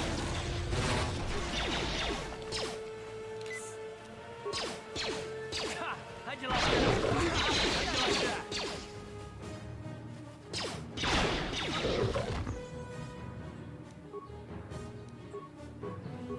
Yes? Here. Advanced medpack self. Medpack self. Okay. C842. Thank you for saving me, Master Jedi. I am C842, a personal assistant droid. Personal assistance droid. As I said, I am C842, a personal assistance droid. Although in recent months, the assistance I render seems to have taken on a disproportionate significance. Are you Elise's droid? Did she send you to find me? Please do not tell her you saw me. You're running from her? Yes, but I have my reasons. I'm afraid my owner became a bit too attached to me. Obsessed, even. She She tried to treat me as her dead husband. It was not healthy for her. All the time? You don't want to know. Probably not. She is obsessed. She rarely sees other people and appears to be fixated on me as her husband. She was becoming more and more insular. I thought it best that I leave. She may meet other real people this way. In fact, that was the reason I came here and sought out those cat hounds. What, are you suicidal or something? I think it would be best if I were no longer a factor. She would meet new people, living people. Please, will you destroy me?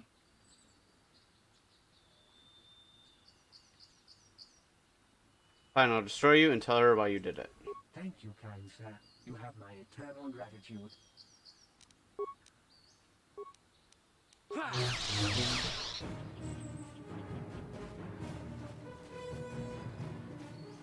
Hey, Crystal Cave. We're gonna go in here now. See if maybe we can get our crystals. Kind of dark in here.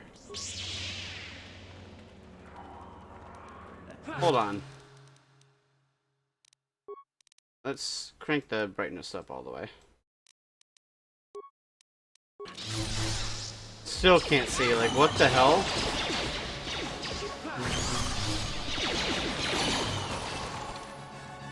Level up, skills. Throw a point to treat an injury, and then... Actually, no. 2 points into persuade. As for powers, can I even use this? Probably restricted by my armor, isn't it? We will do stun.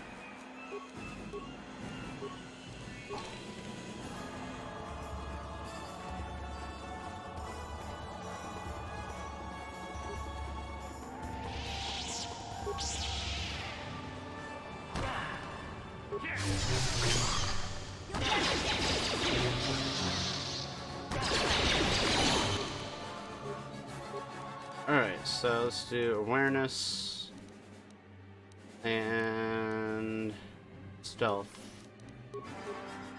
for you. Accept.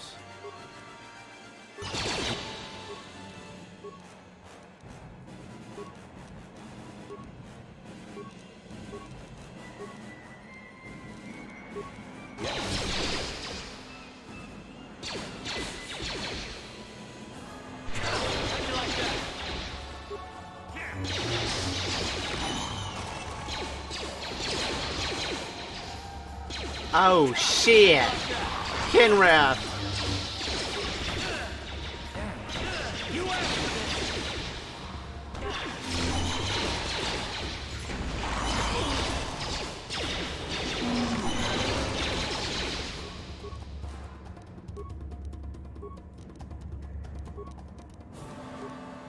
Sure.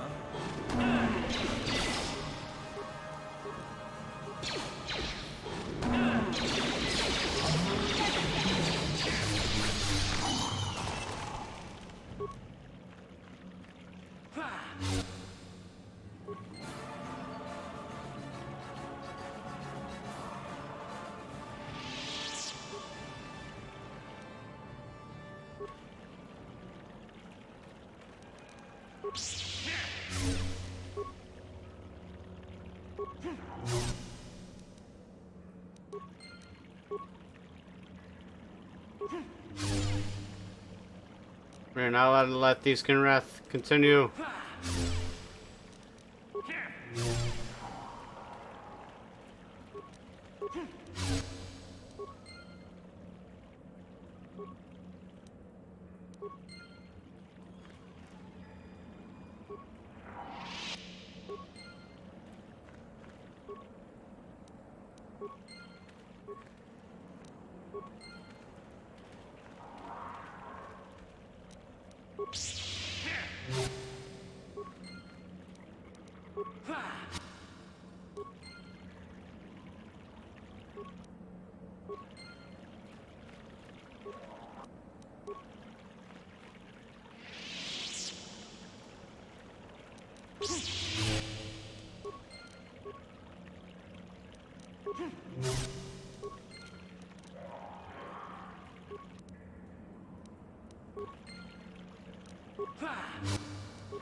You can't destroy those eggs, apparently.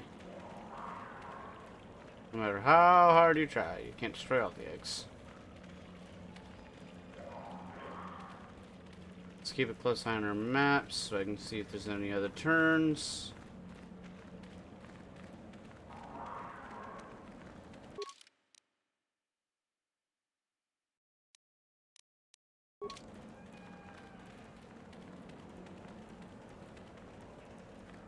I don't believe there are any other turns, so I got a blue crystal, a bondar crystal, which is an upgrade crystal, green crystal,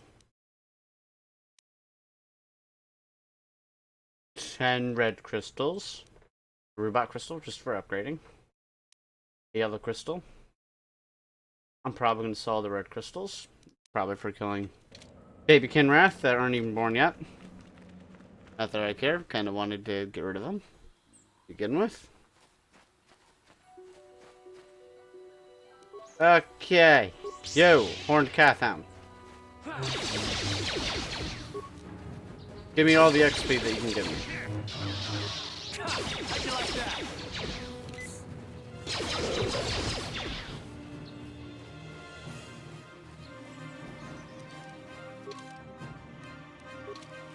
Alright, so this way we go.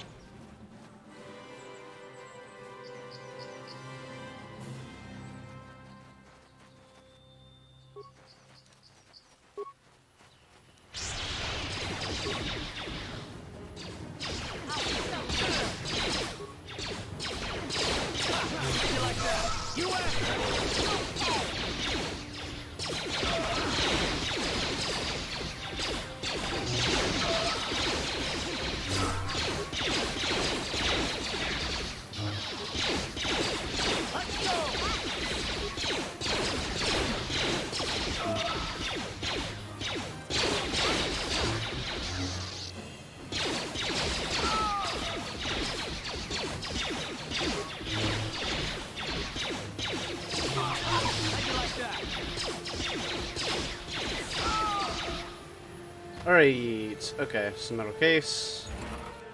That. Whoever's in the footlocker, get all that stuff. In the metal box, get all that.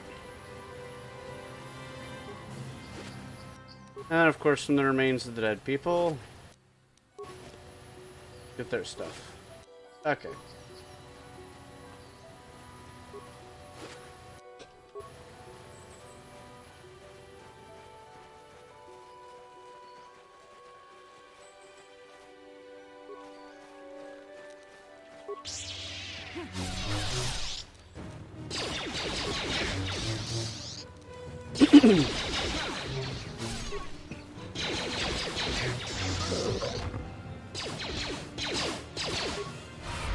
Shit.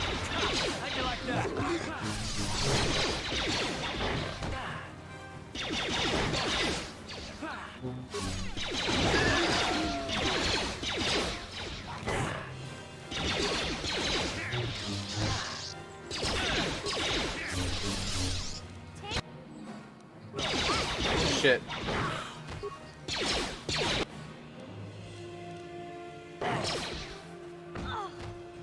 Fucking run!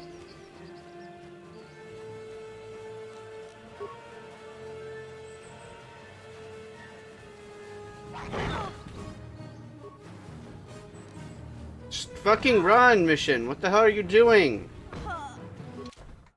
Oh my god.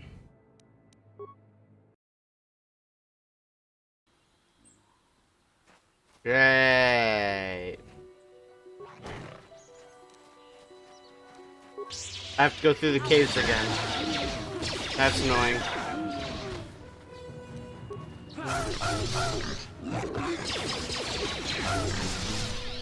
Let's go.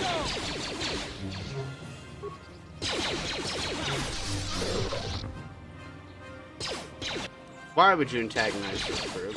I don't understand. You asked for this.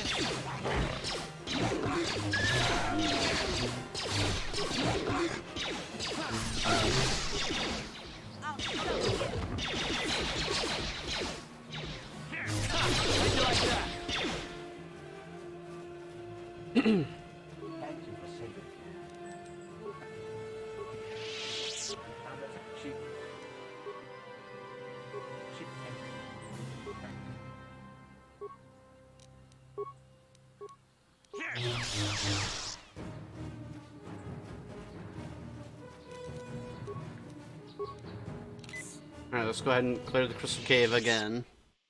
This time not harming the eggs. Like a complete and utter idiot.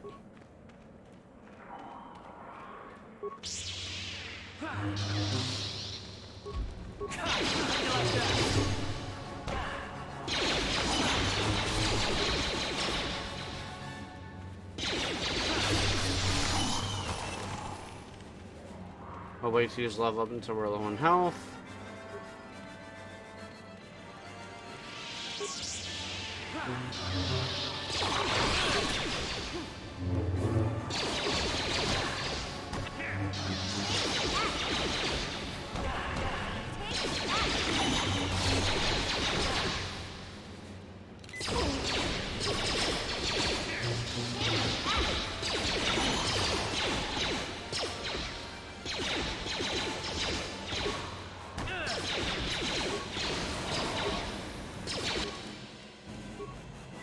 Okay, so...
I believe I've gotten all the ones I can get without smashing the eggs, which is fine.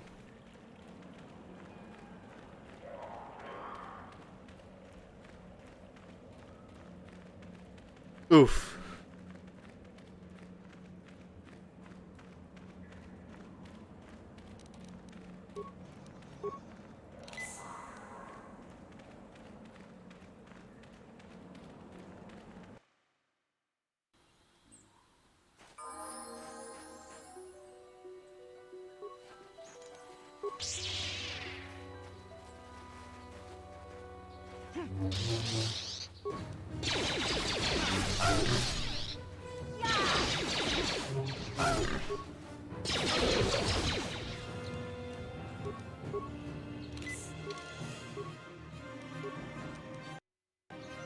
Okay, so we're going to return to the Ebon Hawk.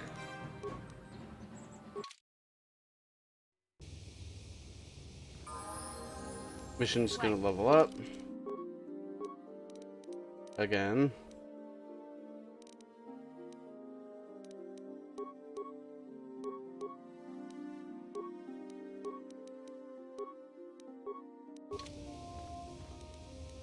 Ready?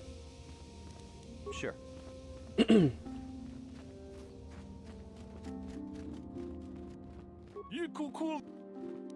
How did you know that?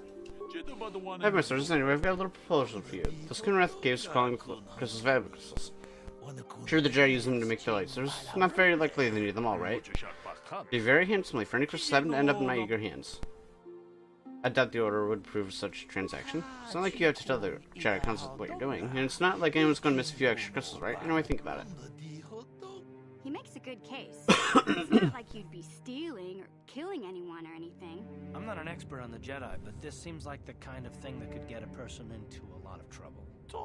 It's a big deal. It's not like you'd be hurting anyone. There's plenty of crystals in that case. What's the harm in giving me a couple? Give me the first, you know. I don't think the Jedi Council approves, but they don't make a big deal about it. They've got more important things to worry about. Enough of this. I'm sure there's another reason you came to my shop. What can I do for you? Yeah, I think I'll be going. I'm not giving you any Jedi crystals. Not today, not today. Okay. Go around the tree.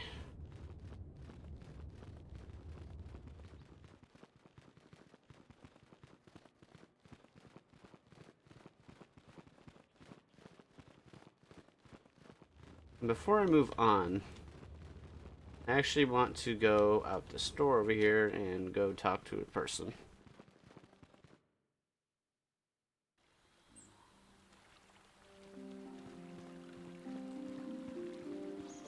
No, it's not any of these peeps.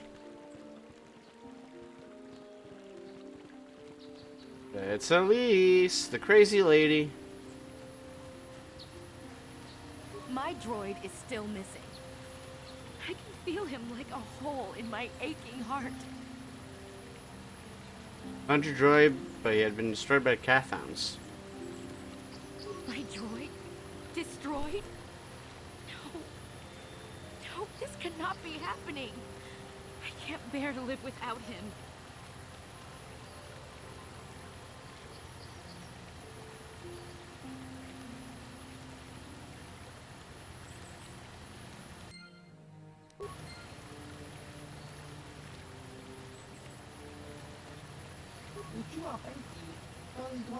Greetings, fellow sentient. I notice you're not heavily armed, or at least not heavily armed enough.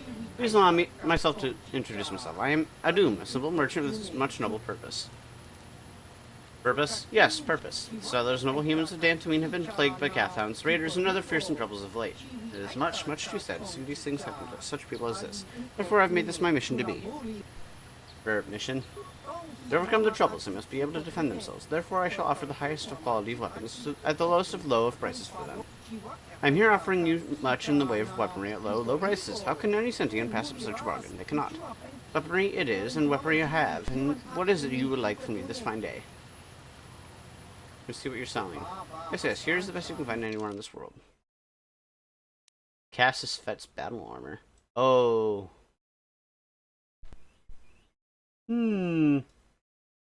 15,000. Oof. Well, I have stuff I can sell, I believe.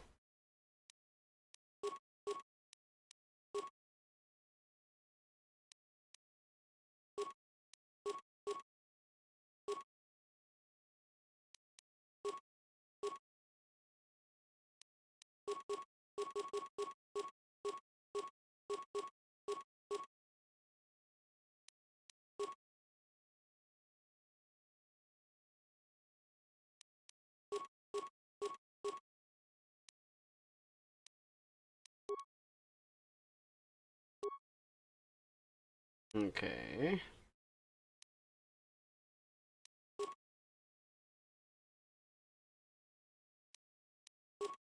I don't really use mines anyway, so sell the mines. And that should be it. For now. I will come back to this planet once I have that much money, because that will be fucking Canderous' armor when I'm done buying it. Paying for it, etc., etc. But for now, I have what I can get done for the moment. I need to go upgrade my lightsaber before I go and fight anything else. I must give you my thanks.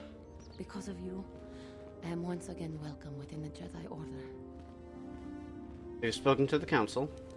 I have spoken to the council, and they have helped me see the truth. The truth about myself, and the truth of my actions. Quatra's injuries were not as severe as I first believed. I was foolish to believe I could harm a master such as she with my clumsy efforts. The fierce confrontation between us was nothing more than part of my training. Quatra wanted me to understand the threat of the dark side, to see how easy it was to fall from the path of light. That's pretty harsh. Quatra's methods may seem strange, but I trust her wisdom. This lesson has been difficult, but I am better because of it. Humility is never easy to teach, but now I truly understand my own limitations. After our last battle, Quatra had nothing left to teach me. I needed time alone to explore the turmoil of my own spirit. Only then was I ready to follow a guide. You. Back to the light. When I left, Quatra knew her work with me was done. There are other disciples who need training throughout the galaxy, and she could not stay to see if I passed this most difficult trial. With your help, I have passed this difficult trial. The council now feels I am ready to continue with my training, though they have asked me to wait here for the time being. Hey, I'm glad to see you're not getting hung up on all this. The past is in the past, you know? First the Jedi trick you into becoming an enemy, then they welcome you back as a friend. I can't say I approve of their training methods. I do not know what the council has in store for me, but I will trust in the Force, in the way of the Jedi to help me through whatever is to come.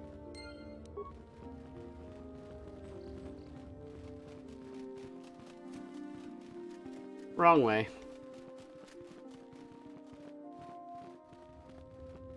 Okay, let's go talk to the masters.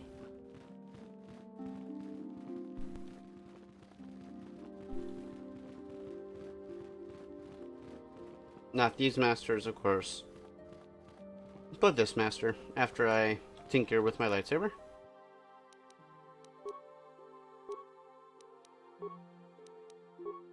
Okay, so Rubat adds 1 attack and 1 damage. Bondar adds stun DC. That's about it.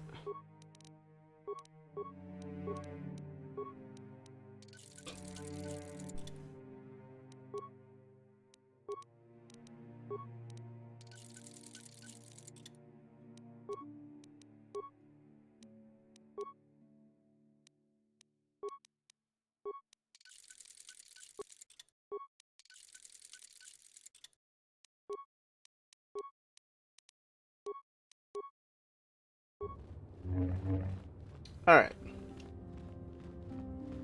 You have done well, my pupil.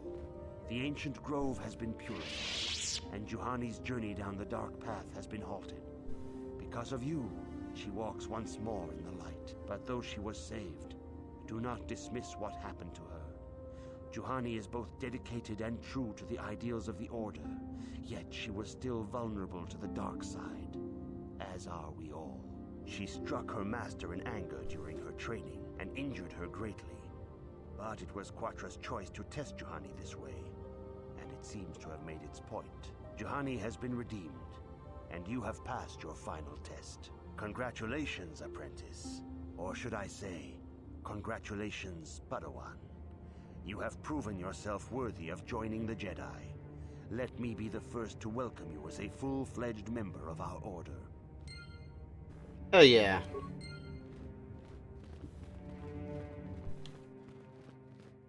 Now to talk to Bastila.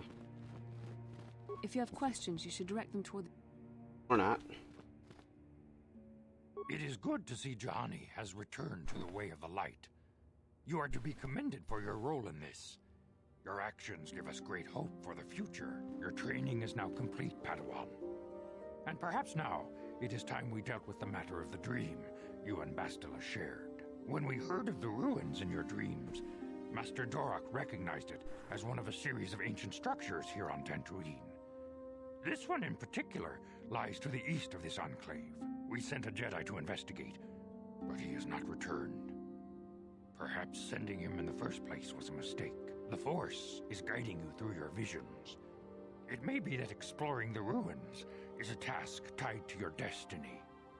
That is why the Council has now decided you should be the one to investigate this. The secrets to stopping Malik may be hidden within those ruins. You must investigate them and find what Revan and Malik were looking for. Now investigate the ruins right away. Be sure to bring Bastila with you. There is a powerful link between you, and you will need to draw strength from each other during the trials ahead. Okay, so we got Bastila, and we will take Karth with us as well. I demand justice! The Sandral family is a blight upon Dantooine. They must be punished. The Council will look into this matter, Mr. Matale. You must be patient. Your accusations have no proof, and we do not want you stirring up trouble with the Sandrals if there is some mistake. Mistake? My son Shen is missing. How can there be any doubt the Sandrals are to blame? There are other possible explanations for your son's disappearance. Ah, you Jedi are good for nothing but talk. I shall only wait so long before I take action on my own. As dangerous as the threat from Darth Malak and the Sith may be, we Jedi cannot simply abandon our other responsibilities. The Council has promised Alan Matale we will look into his son's disappearance. Should you have time, Padawan, you may want to investigate this matter. I shall look into it at once. If Shen Matali is not returned to his father, it may ignite a savage and bloody feud between the Matali and Sandral estates. It is not allow that to happen. Your study and training are important, of course, but the Jedi are not a cloistered order. Our influence and teachings must spread beyond the walls of our academies. It is in the real world that we truly prove ourselves worthy of the title Jedi. You would do well to remember this, young Padawan. Not to mention that I wouldn't mind getting out of this enclave for a bit. I mean, come on, how bad could it be? As Bastila gets a level up. Okay, attributes, we'll throw it on Wisdom. For skills, awareness, treat injury as per usual. Powers, I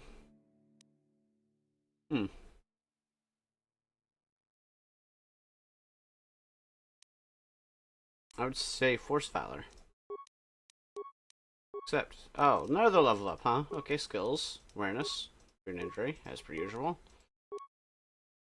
Feats, what do I want for feats? Attack bonus with lightsabers, we'll do that. Powers. I guess we can do Night Valor. Okay. Yes?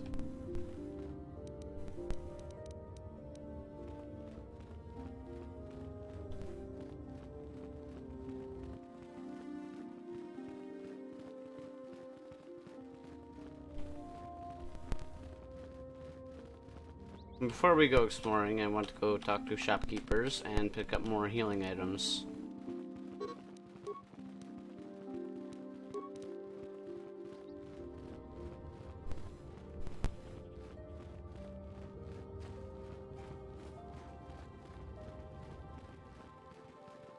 I'm sorry, Padawan.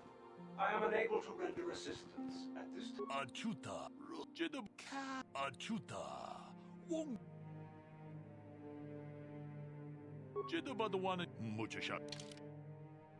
Okay, let's see here. Healing items, most of these guys are med packs. I guess we can do that.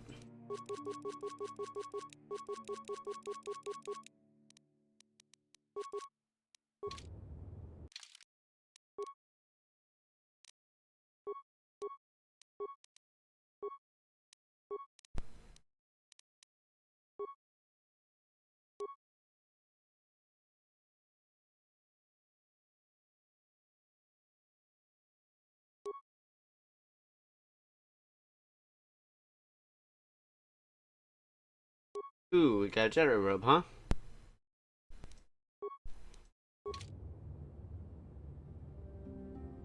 Okay, well hopefully this doesn't kill me outright when I go into a fight.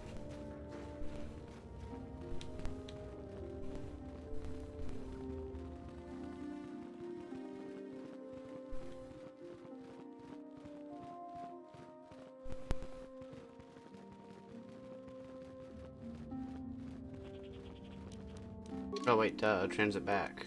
Yes, transit back to this location. Oh, hello there, Cathound. Bang! There, take that.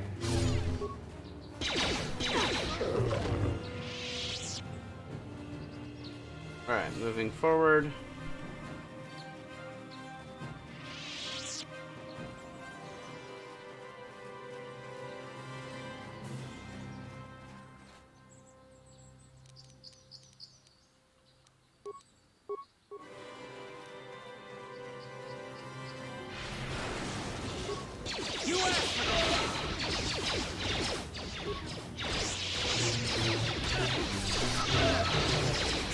How'd you like that?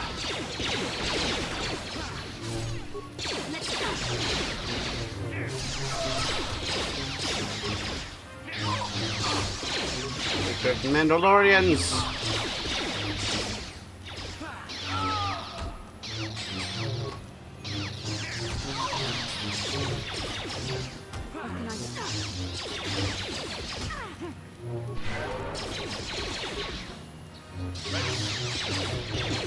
I'm here.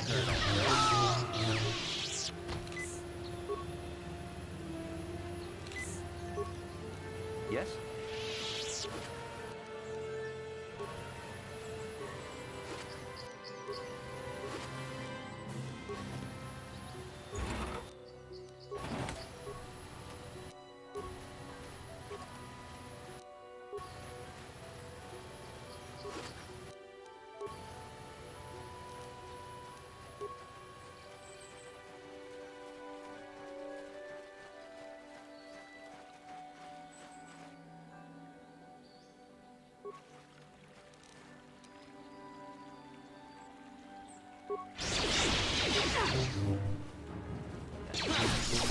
You cannot win.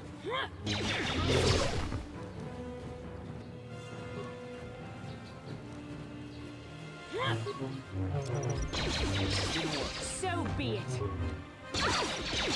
Didn't work. How'd you like that?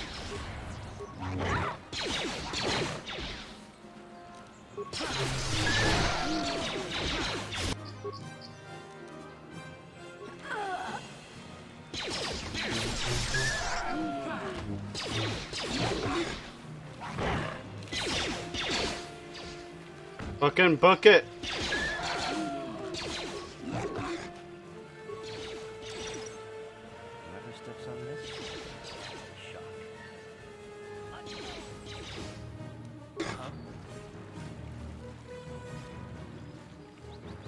Oh my god, my people are stupid. What? Don't do it!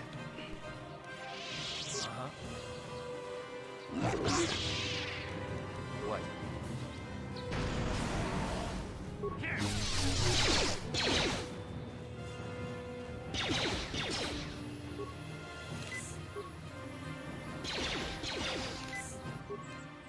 Oh.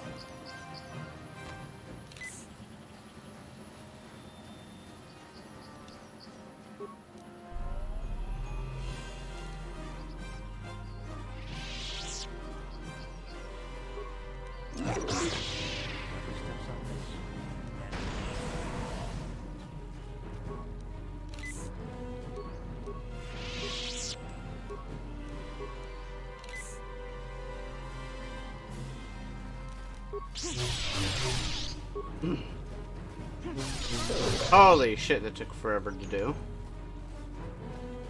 Yo, Karth, get up, please. What?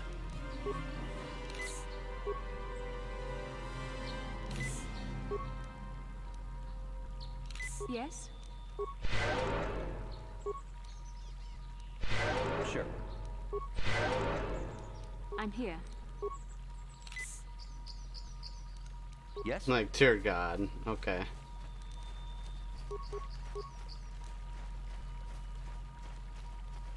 Any other creatures over here? No? Okay, we're good.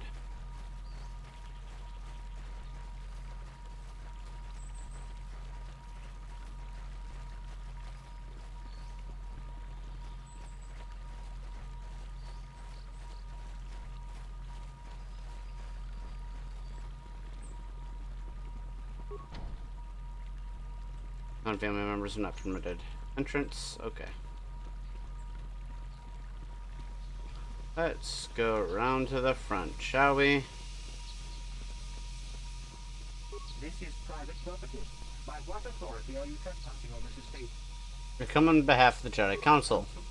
If you are here because of Shen Matale's disappearance, you are wasting your time. The Sandals are not involved. This is nothing but a Matale witch hunt. I'm not in league with the Metales, but I must speak to Nurik. Nurik left orders he was not to be disturbed, but given the circumstances, I will make an exception. Go into the main hall. Nurik will meet with you there. Okay, then.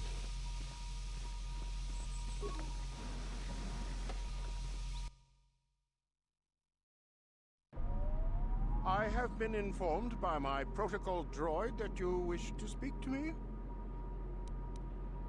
I'm here on behalf of the Jedi Council. I am investigating the disappearance of Shen Matale. I brought my family here to find peace and safety, not to be harassed and treated like common criminals. Your council has no authority here, and I respectfully ask you to leave this property at once. Jedi are renowned for their fairness and pursuit of justice. There is nothing to fear from us, unless you have something to hide. That's quite a line. You actually believe that? Don't you think someone is allowed to value privacy? Privacy is all well and good, but justice must be valued higher. Is it not obvious to you that this man hides something? Actually, it is. All I'm saying is that not everyone welcomes the sight of a Jedi with open arms. Better get used to it. I trust you will show yourself out.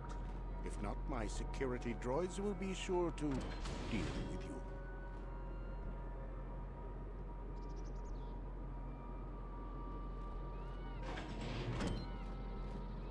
You are here from the council, are you not?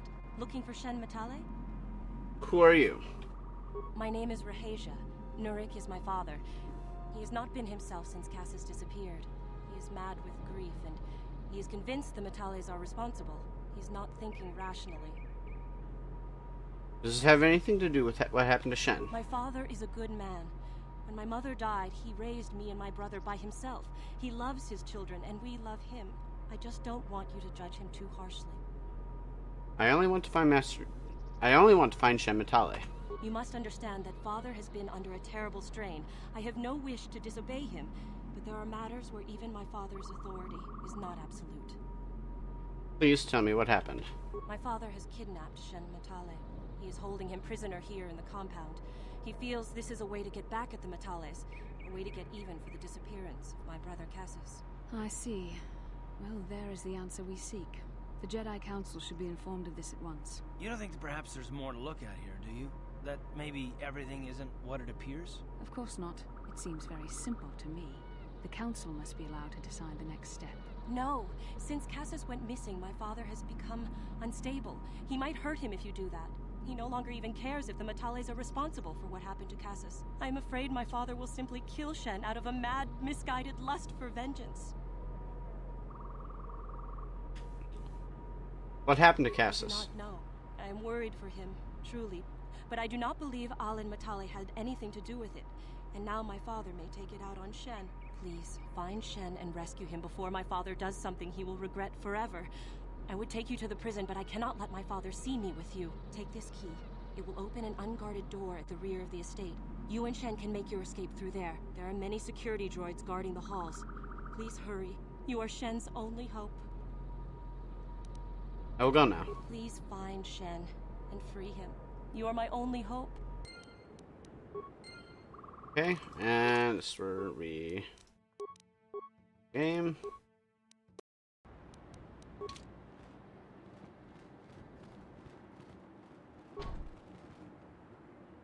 Nurik has nothing more to say to you. He left strict instructions he was not to be disturbed under any circumstances. My investigation is not yet complete. My orders are clear. Please leave immediately. Only those on official family business are permitted on the family's land.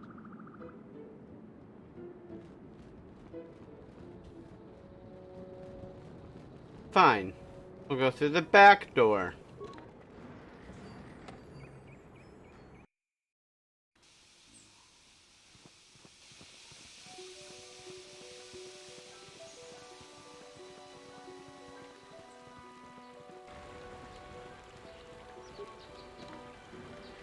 Oh, would you look at that? Door's open.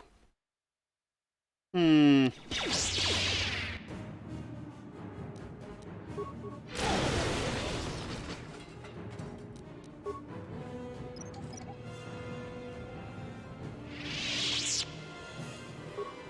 No problem. Didn't work. Ready? On it. Damn!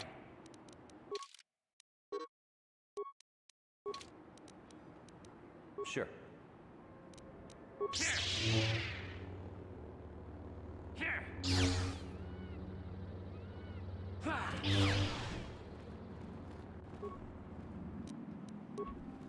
Ooh, an advanced med pack, eh?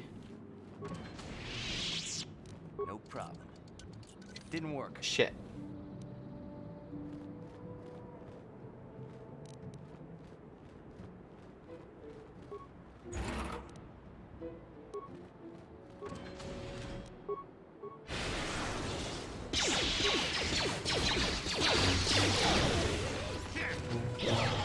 How'd you like that? How'd you like that?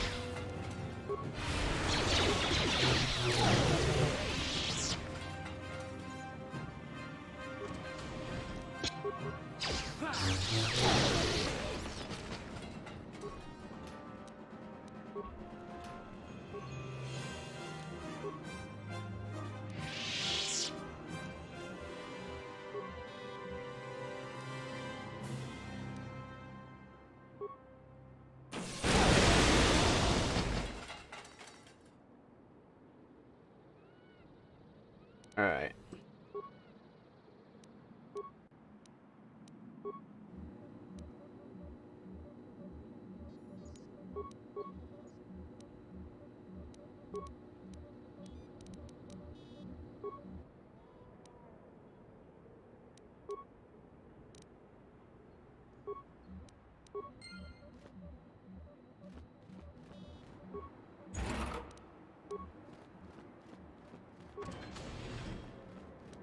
No problem. Didn't work.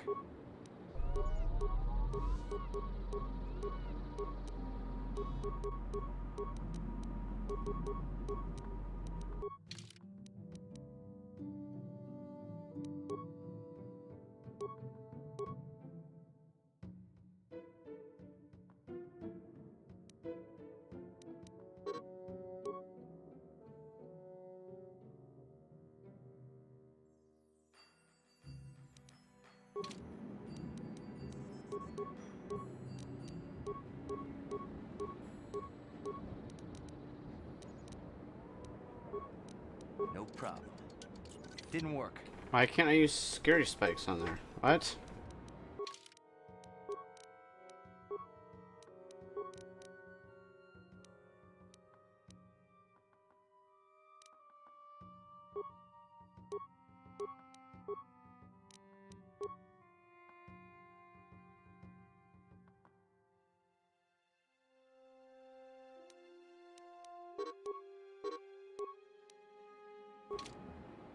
Ready? On it. Damn! Yes?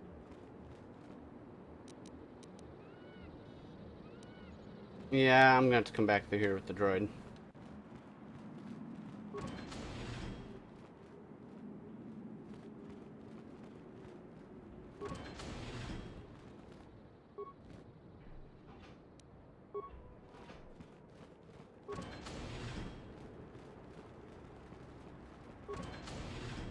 Please, find Shen and rescue him before my father does something he will regret forever. And there are many security... Please.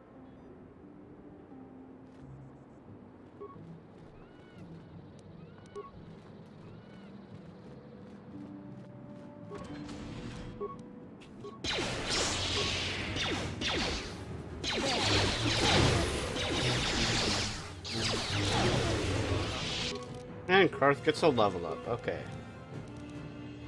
So that demolitions, feats.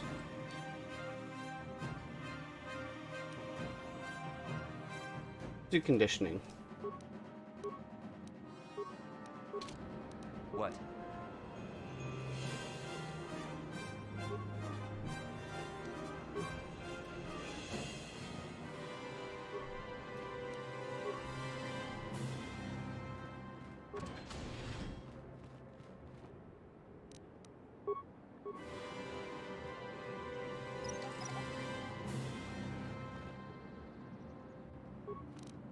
No problem.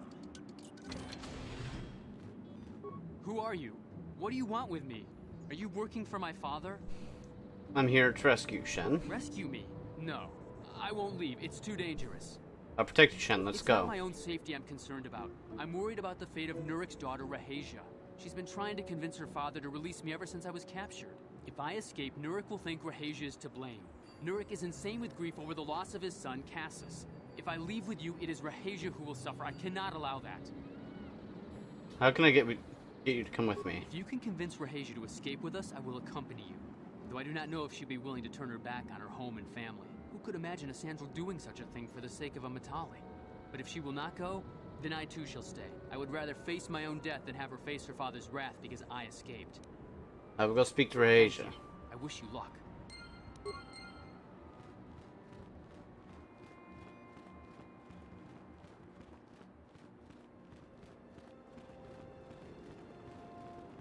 What are you doing here? Try and rescue Shen, but he won't leave without you, Rahasia. Shen can be so stubborn sometimes. If one of the security droids sees me wandering the halls, Father will get suspicious. I can't risk it, but I know Shen would rather die than leave me here alone to face the wrath of my father. Tell Shen I will meet you outside the gates. I will wait as long as I can, but you must hurry.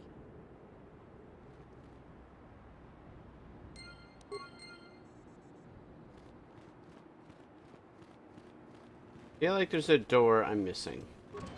Yeah, that was the door.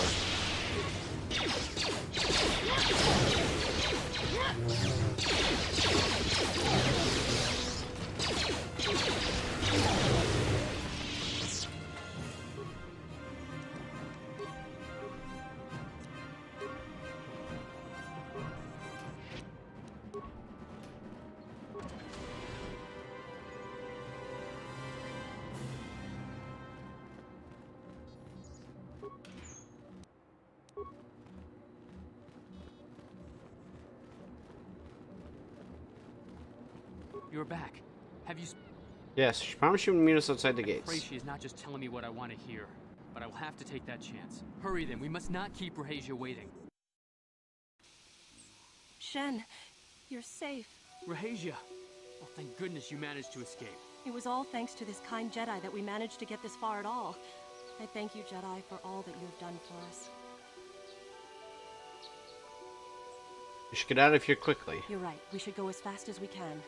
I don't know how long it will be before my father realizes we're gone. You're right, we should.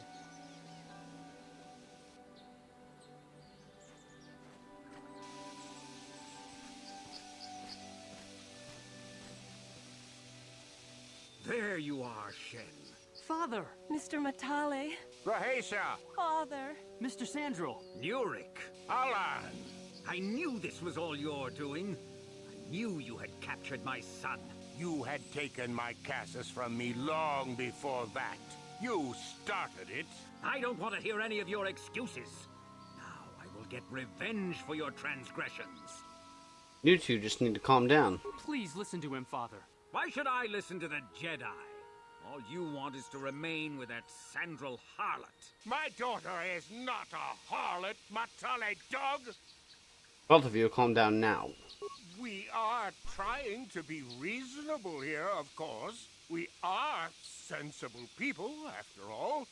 But our children are being so stubborn.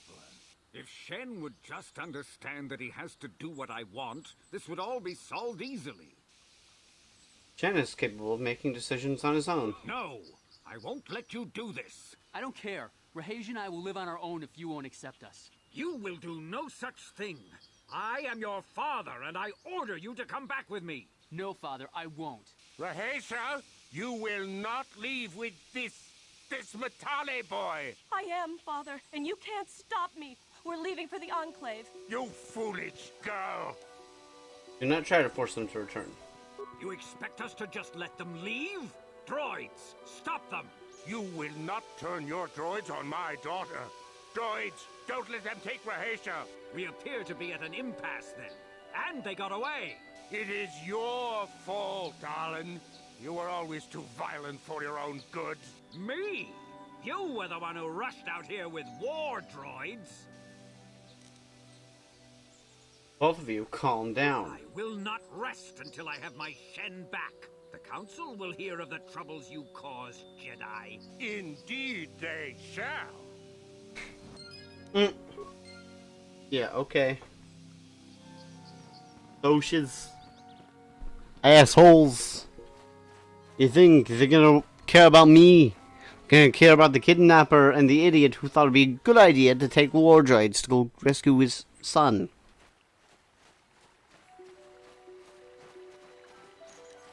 Not the person trying to keep peace, you know.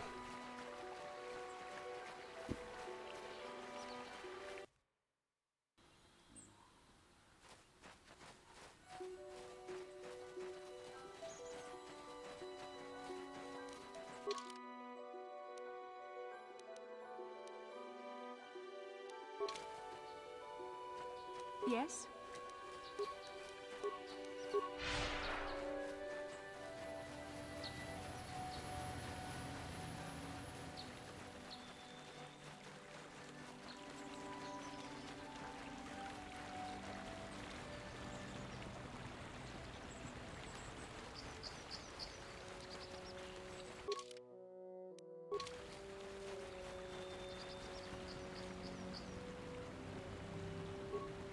Master Matali has left orders to deny you entrance. A grievance will be... I'm sure the Council will realize these accusations are completely unfounded. Mm-hmm. I'm sure they will. I'm sure they will.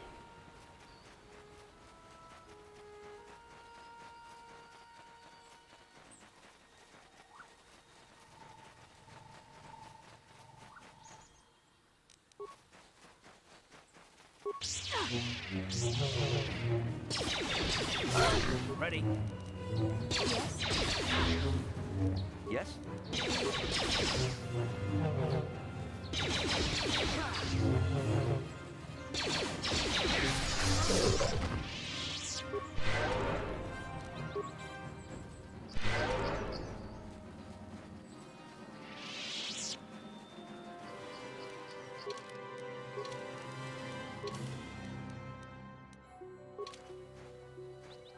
Bastila, did you ever think about joining all the Jedi who were running off to follow Revan and Malak when they went to fight the Mandalorians?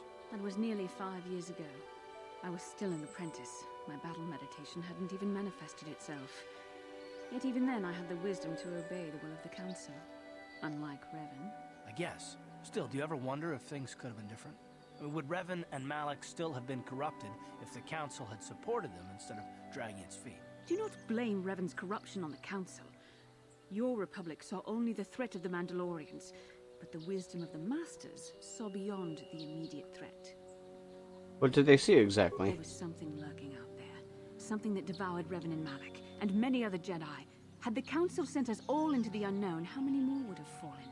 So you're saying we should have done nothing? Just let the Mandalorians conquer us unopposed? I mean, the Republic was under attack, and the Order abandoned us. We did not abandon you. But the Council were not about to throw lives away foolishly. In time, we would have aided you against the Mandalorians. But you couldn't wait. Revan and Malak offered a quicker answer, and the Republic chose to walk the easy path rather than the path of wisdom. Now we see the results all around us. You asked me if I think things could have been different. I know they could have. If Revan had only listened to the Council, millions of innocent people would still be alive. Yeah, right. And every single one of them would have been speaking Mandalorian. I think we're done here. Let's just get back to the task at hand. Oof, that's kind of harsh, but okay.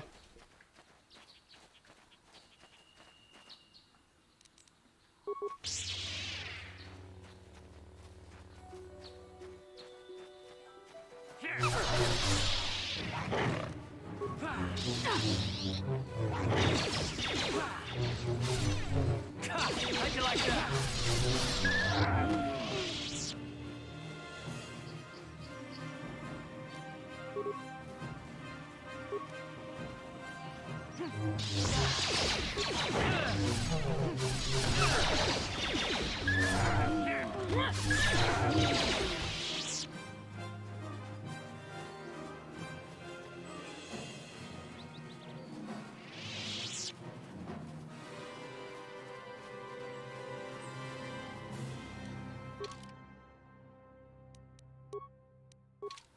We could go to this part of the grove and see what the map looks like.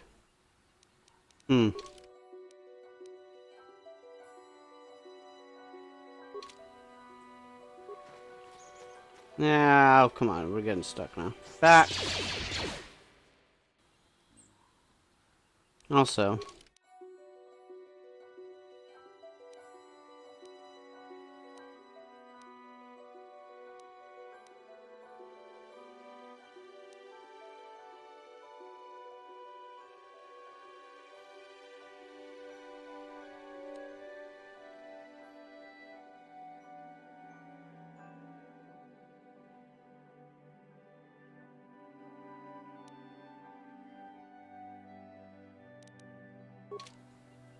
That's weird. Maybe there's another part of the map we haven't seen yet.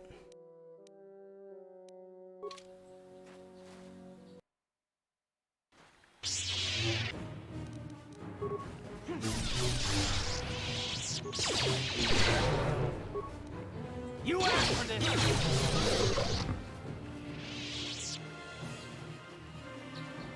Ah, there's commandos over there. Okay.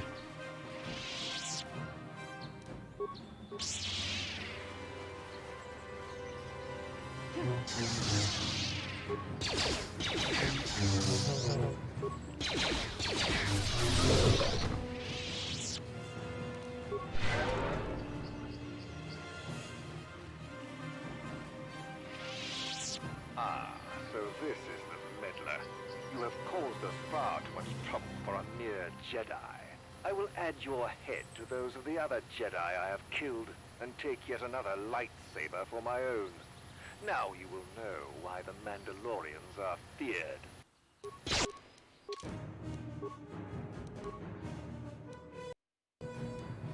Let's go!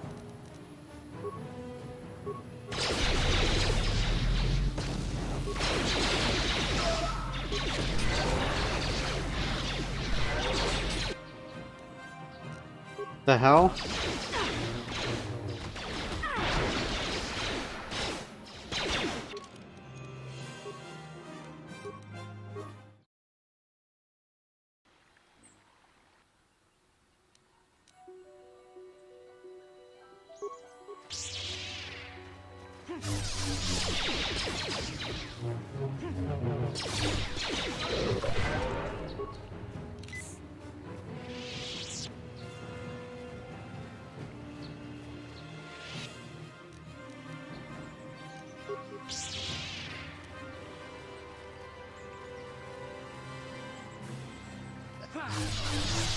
So be it. Alright. Let's try this again. I will...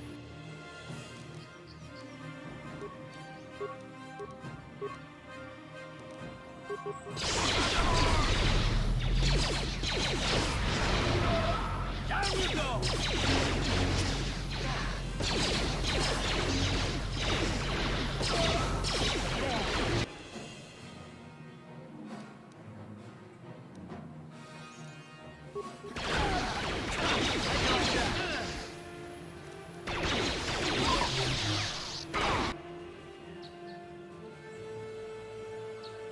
Ready? Run! Run, bitch, run.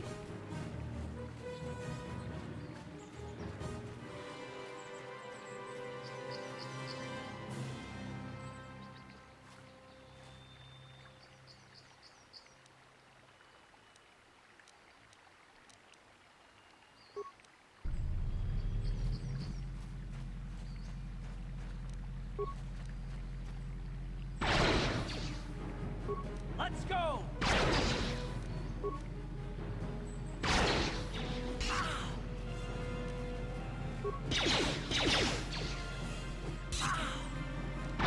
Down you go! Fuck. Fuck. Fuckity fuck fuck fuck.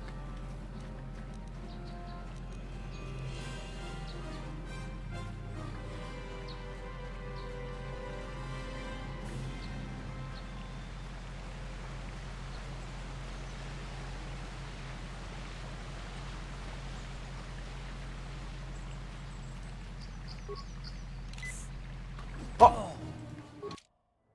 Why? Why was he there? Why'd he pop up out of nowhere? Like, what the frick, dude?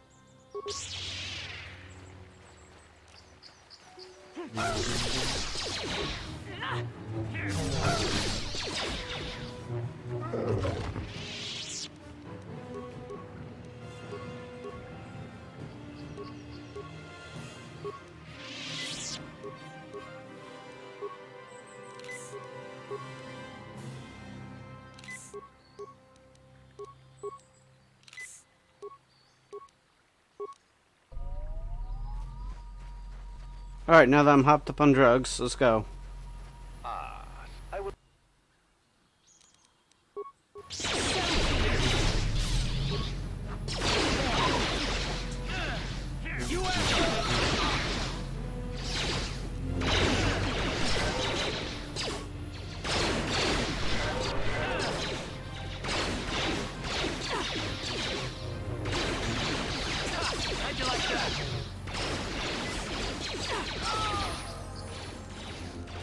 Ooh, level up. Okay, skills, treat injury, beats.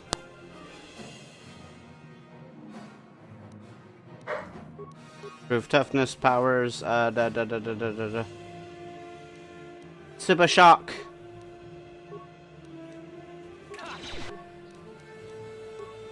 I do not have enough force energy for that.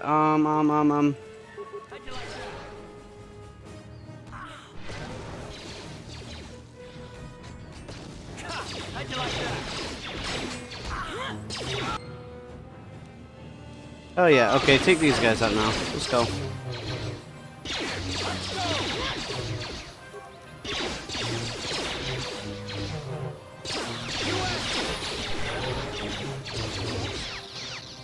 Level Bastila up before she dies. Skills. Treat injury, awareness, okay, powers. Stasis. What? Stasis, add. Okay, accept. Close. Just oof.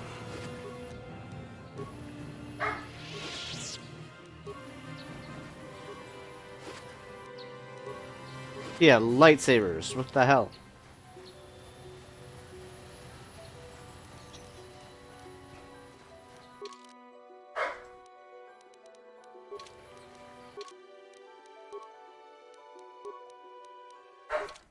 Turn to the Ebon Hawk.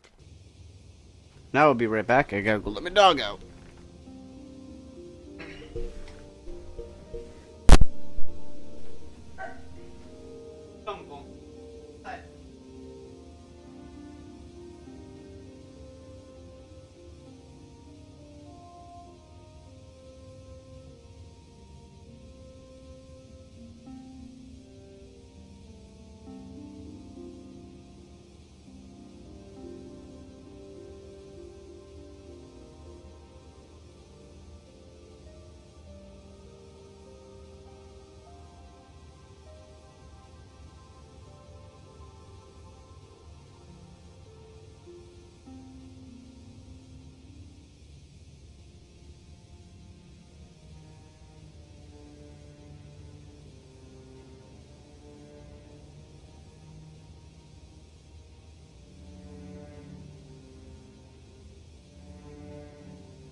Oof. Alright.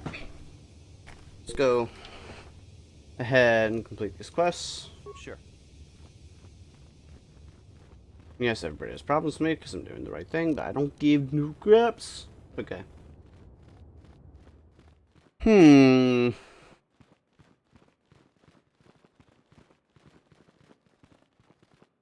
Go ahead and talk to the council real quick, and then we're going to head to the ruins.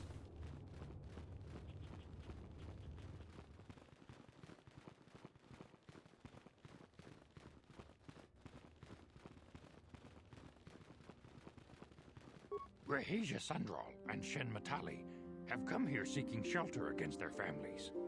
The council has decided to give it to them. Their love for each other was being denied by overly possessive parents. And we learned that it was only by your intervention that they managed to escape here. While it is regrettable that the fences between the families were not repaired, it is good that these two young lovers can live their lives free of oppression. I must congratulate you on your actions. You have saved Juhani and... Okay. Anything else? Training is now complete, Padawan. When we sent a Jedi to investigate the way... Padawan, I must speak with you. You are now one of the Jedi, an order with a long and glorious past. A past we should all be aware of. As a chronicler of the Academy here on Dantooine, I feel it is my duty to share the history of our order with the newly initiated. Unfortunately, our recent history is one of tragedy and bloodshed. The Mandalorian Wars, the fall of Revan and Malak, the rise of the Sith. There are important lessons to be learned from these events, if we do not wish to repeat the mistakes of our past.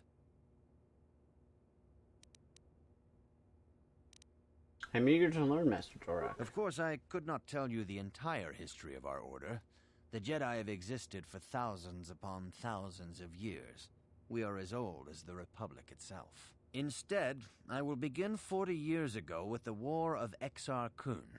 Like Malak and Revan, Exar Kun was a Jedi who fell to the dark side and led an army against the Jedi and the Republic. Exar Kun was defeated, but the war left both the Republic and our own order severely weakened. For 20 years we struggled to rebuild, trying to erase the scars of the terrible conflict. What does this have to do with Revan and Malak? You shall learn that history is an intricate weaving of many events. No one thing can be understood without the proper context. 20 years ago, the Mandalorians, aware that the Republic was in a weakened state, began conquering small worlds on the Outer Rim. They were careful to choose only planets outside the Republic's jurisdiction. After much debate, the Senate chose not to intervene. As long as the Mandalorians avoided planets that were members of the Republic itself, there would be no retaliation. That sounds like a big mistake. Well, you can hardly blame the Republic. The memory of war was fresh in everyone's mind.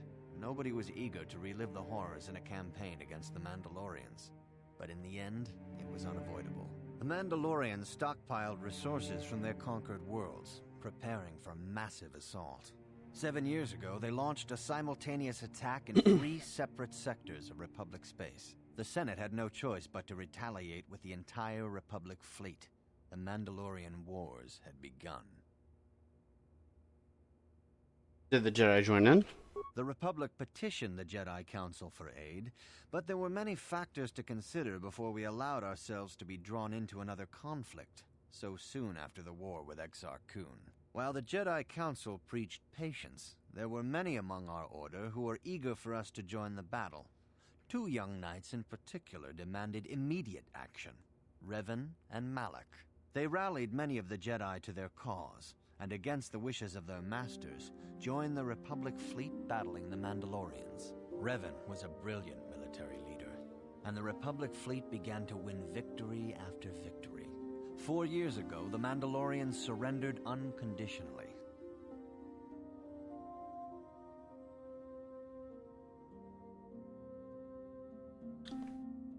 How did Revan fall to the dark side? Revan and Malak were heroes, the great saviors of the Republic. A third of the Republic fleet was under their direct command. And then something happened. Instead of returning after the war's end, the ships under Revan's command went deep into unexplored space. They claimed to be searching for the last remnants of the Mandalorian fleet. All contact was lost. For many months, it was assumed some great disaster had befallen the entire fleet. Everyone thought they were dead. There were unsubstantiated rumors of Revan and Malak being seen on a number of different planets during these months, scattered sightings that were never confirmed. Where do they disappear to? Perhaps they simply went far beyond the edges of Republic space. Maybe they found previously undiscovered hyperspace routes to the ends of the galaxy. Nobody knows for certain. 3 years ago, Revan and Malak returned at the head of a massive invasion fleet. Revan had assumed the title of Sith Lord. The hero had become a conqueror.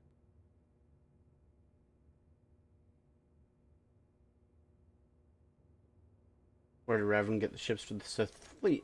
Some of the ships in the Sith fleet are those that were under Revan's command during the Mandalorian Wars.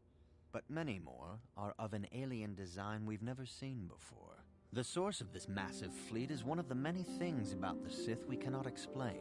It seems impossible to have created it in such a short time, yet we cannot deny its existence. The source of the Sith soldiers is unfortunately much easier to understand. Initially, the bulk of the force were former Republic soldiers who had served under Revan. With each conquest, thousands more flocked to join the invaders, swelling their numbers. Even many of our own order have betrayed us, lured by Sith promises of riches and power. So what happened next? For 2 years, the Sith were all but invincible. Fortunately, Bastila and her battle meditation allowed the Republic to win a few key victories and kept the Sith from total triumph. In desperation, we set a trap for the Dark Lord. Bastila was with the strike team that tried to capture Revan, as you probably know. She was there at Revan's end. That was nearly a year ago, but things have not improved. Malak has stepped in and assumed the mantle of Dark Lord for himself, though he's far from Revan's equal in strategy or tactics. Still, his fleet continues to grow in both ships and soldiers. If we do not find some way to stop the Sith soon, Malak will overwhelm us with sheer numbers. Don't worry, I'll find a way to stop the Sith. Your confidence is admirable, but you must guard against pride and arrogance. These lead to the dark side. Revan's tale shows us how even the greatest of Jedi can fall to the dark side. You must always be on guard against the evil that dwells within you. Think hard upon this lesson. I'll think on this, Master Dork. May the Force be with you. Boop. Okay. Now. I have nothing left to teach you, Padawan. The lessons that yet await you are to be found now that the first stage of your training is complete. I am... Okay. Nothing else to do then. Except for look for a lady.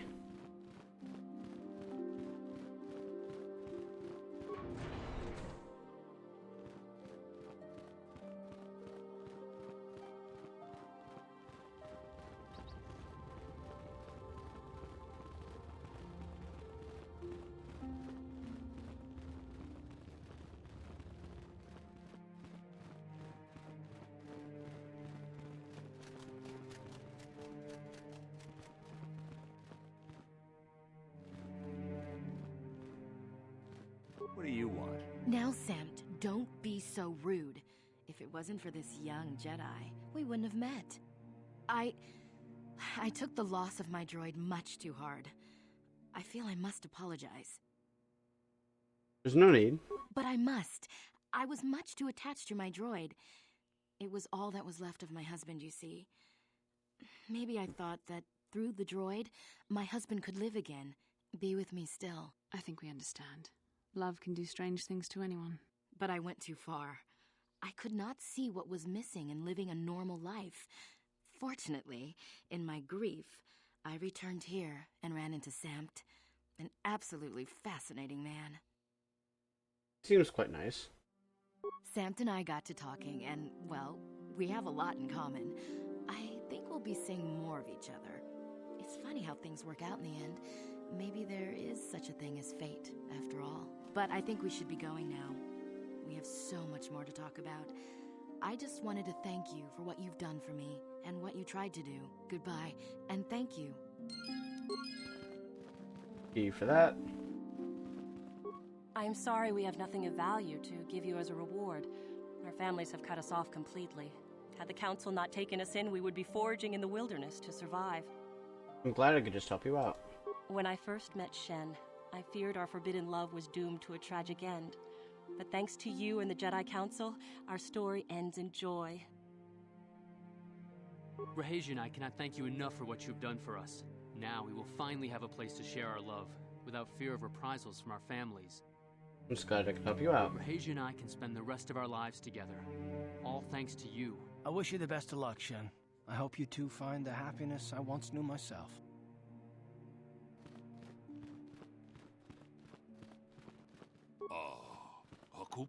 No, we're not. We're not playing Bazak right now.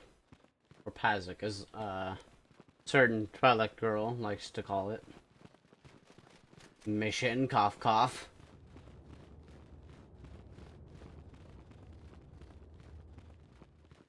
Alright, at the store.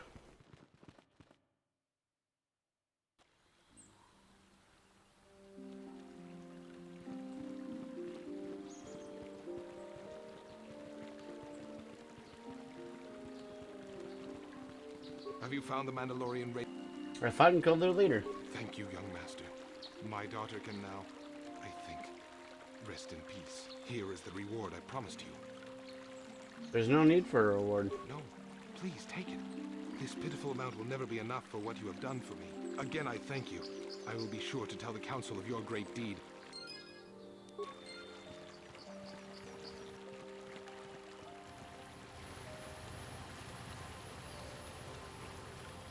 I'm here.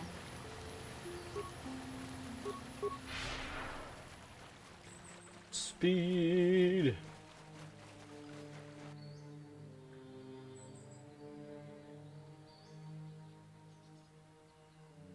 Running at the speed of sound.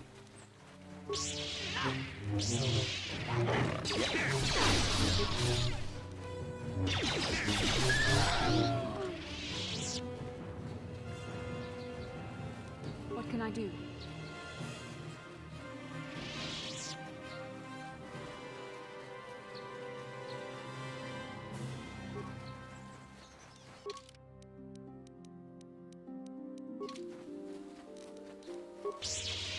Sure.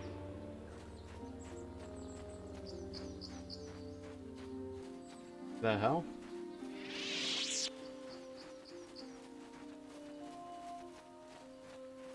His AI must be bugged, and that's why he's not facing us right now. Oh, of course, now he faces us. What the hell?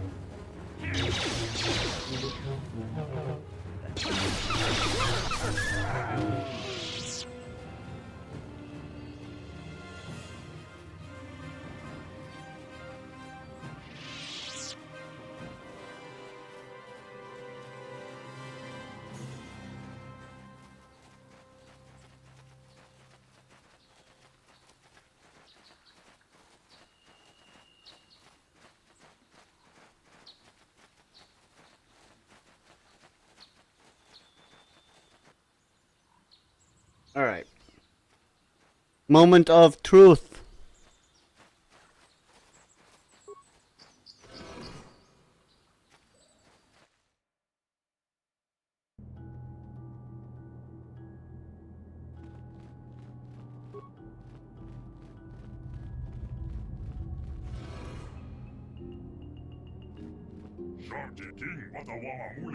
The story is speaking a language you do not recognize.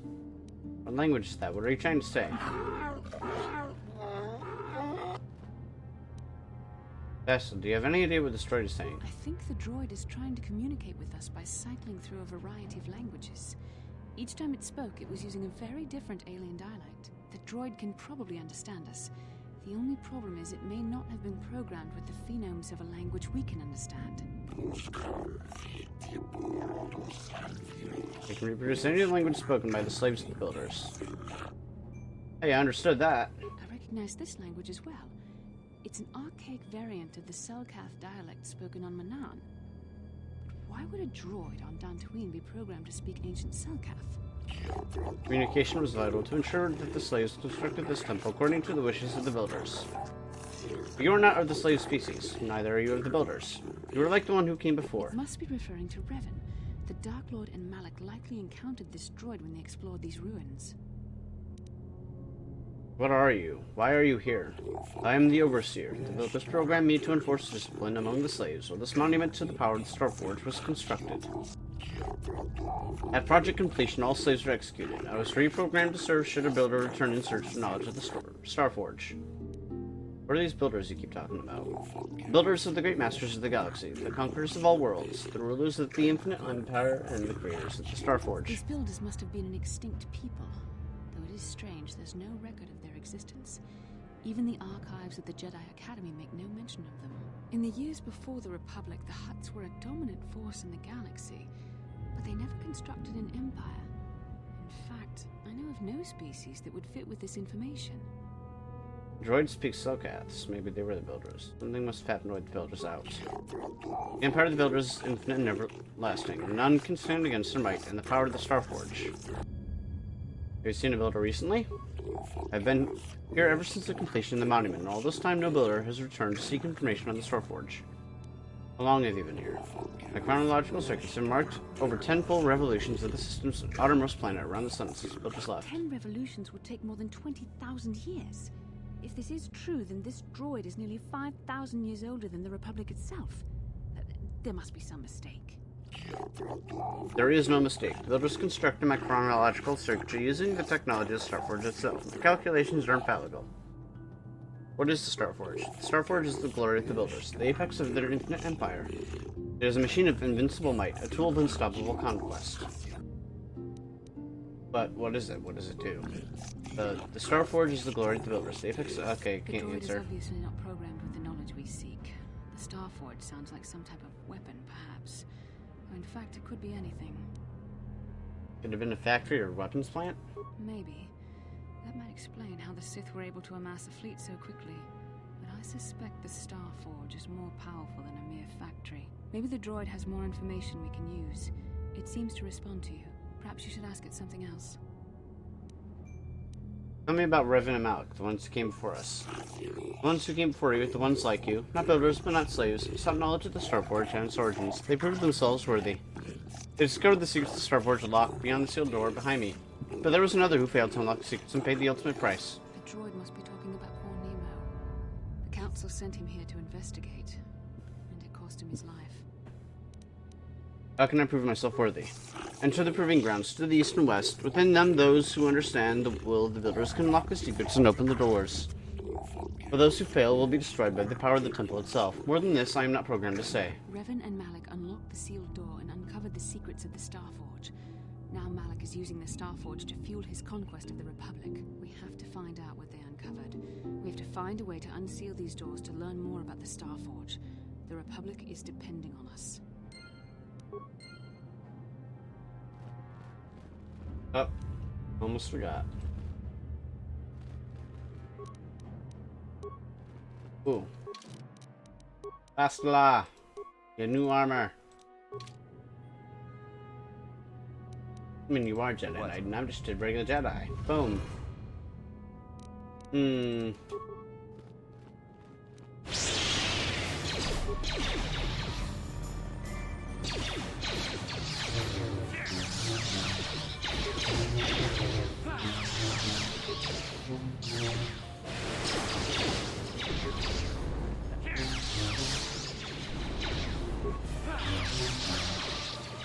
What can I do?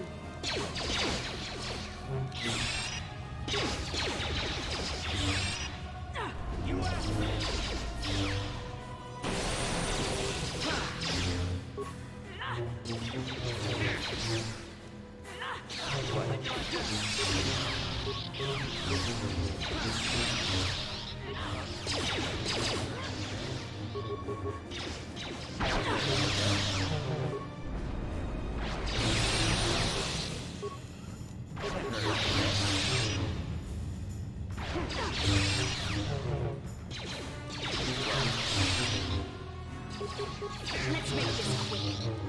Yes? You asked for this.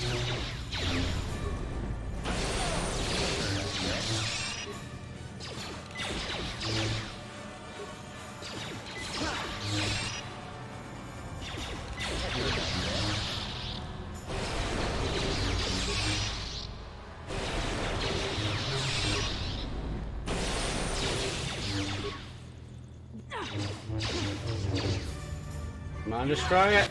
Boom. There we go. What? Yes? Yes?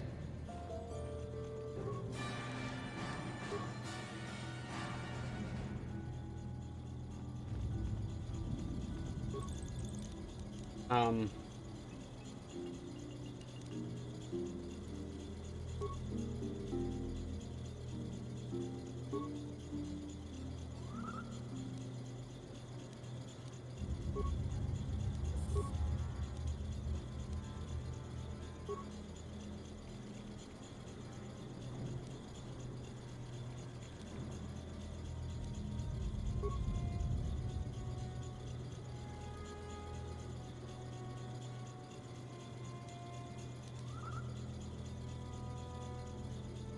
Identify the 3 primary life-giving seed world types.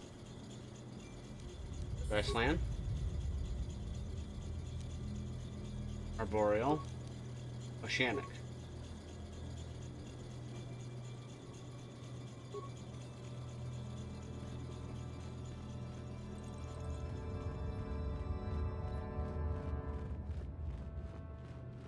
That's 1. Okay, now on to number 2. And here we go again. What can I do?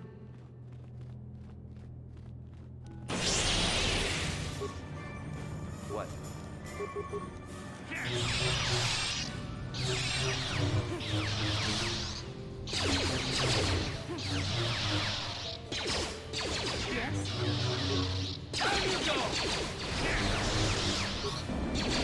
Shit.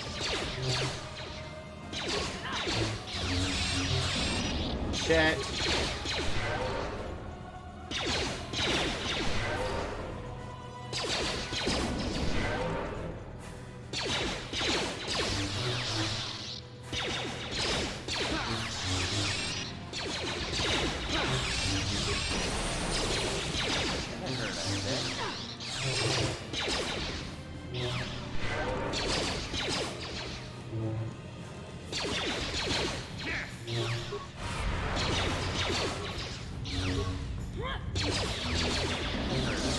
God damn it, man.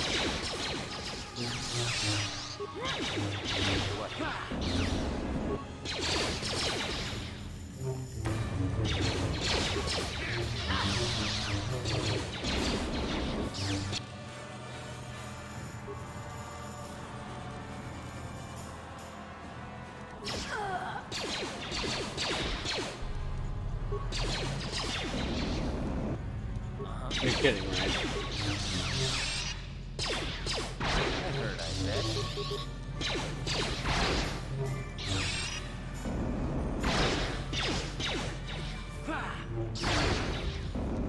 Sure.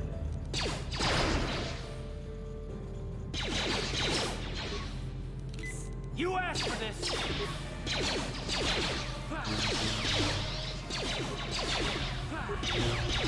You asked for this.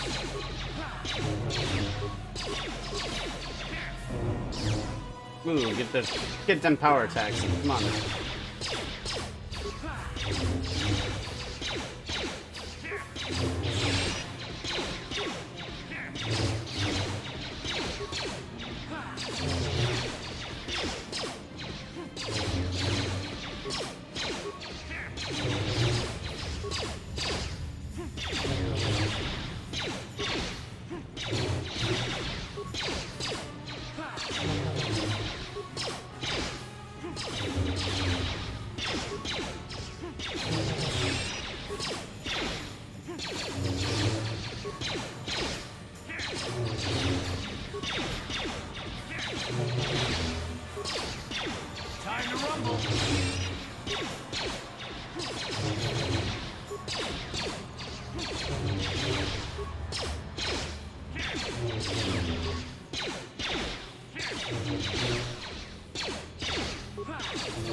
You asked for this! Down you go!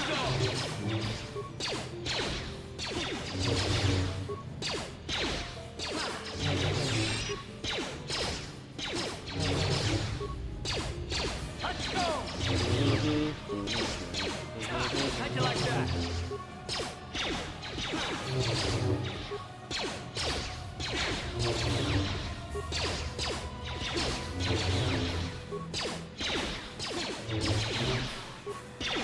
You asked for this!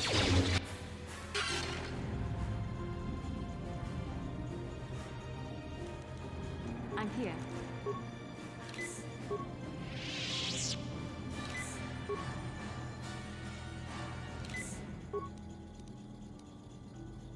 Sure.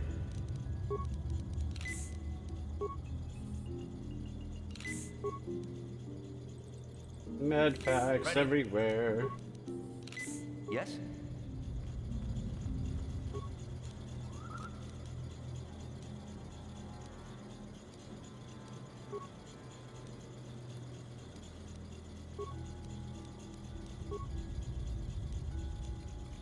Death-giving seed world types: desert, volcanic, barren.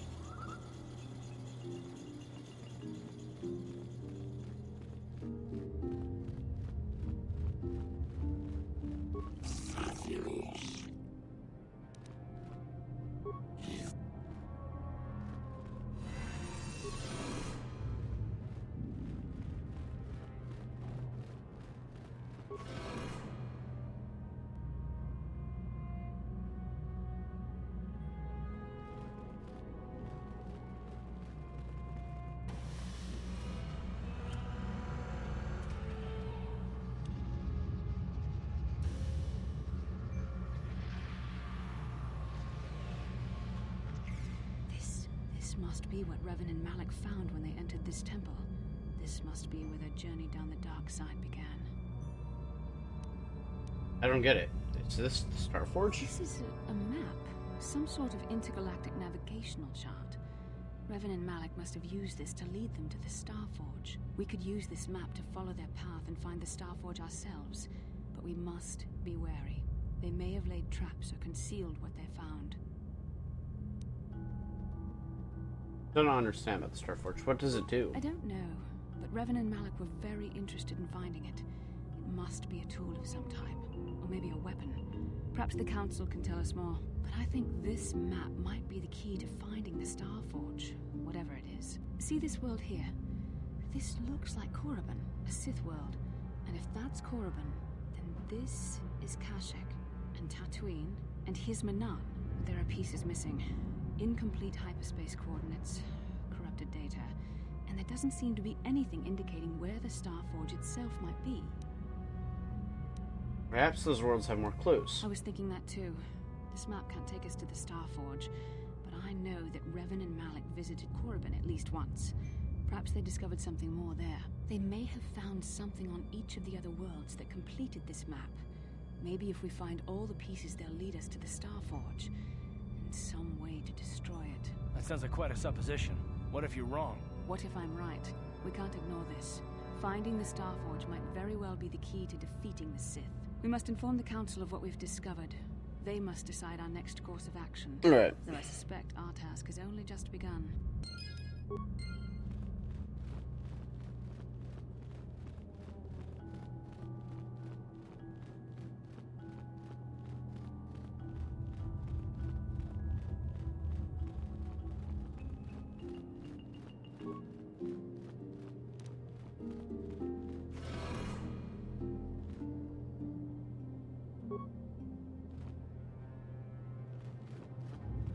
Come on, Karth. What the heck are you doing back there? I mean, come on. Not that hard to get around a wall.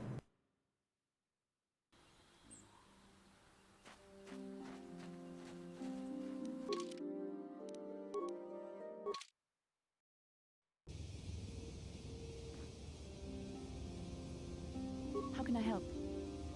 I want to talk about that dream. It was less of a dream and more of a vision. A vision the two of us shared. But I am certainly willing to answer any questions the Jedi Council did not. I still don't understand why we shared this vision. Are you wondering why we shared the vision? Or why we even received it in the first place? To the first, I can only repeat the answer that the Council gave us. Our fates are linked. And for two as strong as we are in the Force, that amounts to a near physical bond. As to the second, I truly don't have an answer for you. The Force works as it will, and perhaps we should be grateful for what we've been given. Do you think we will receive more of these visions? With luck, we will. I would rather not rely on such visions to guide us, but when we have so little else to go on, and the galaxy hangs in the balance.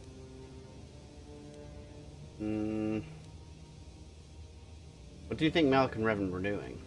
I have no idea. It was obviously important, however. That is why we must investigate this further. Why did we dream Malik and Revan? Because we desired to. Perhaps because they came to this planet and were strong enough in the Force to leave a trace. Well, I certainly didn't want to dream about them. That would not be my first choice either, but choice appears to be irrelevant in this matter. We dreamed about Revan and Malik either because we were meant to or because we needed to. There is no other way to look at it. I still don't understand why we shared this vision. Are you wondering why we shared the vision? Or why we even received it in the first place? To the first, I can only repeat the answer that the Council gave us. Our fates are linked. And for two as strong as we are in the Force, that amounts to a near physical bond. As to the second, I truly don't have an answer for you. The Force works as it will, and perhaps we should be grateful for what we've been given.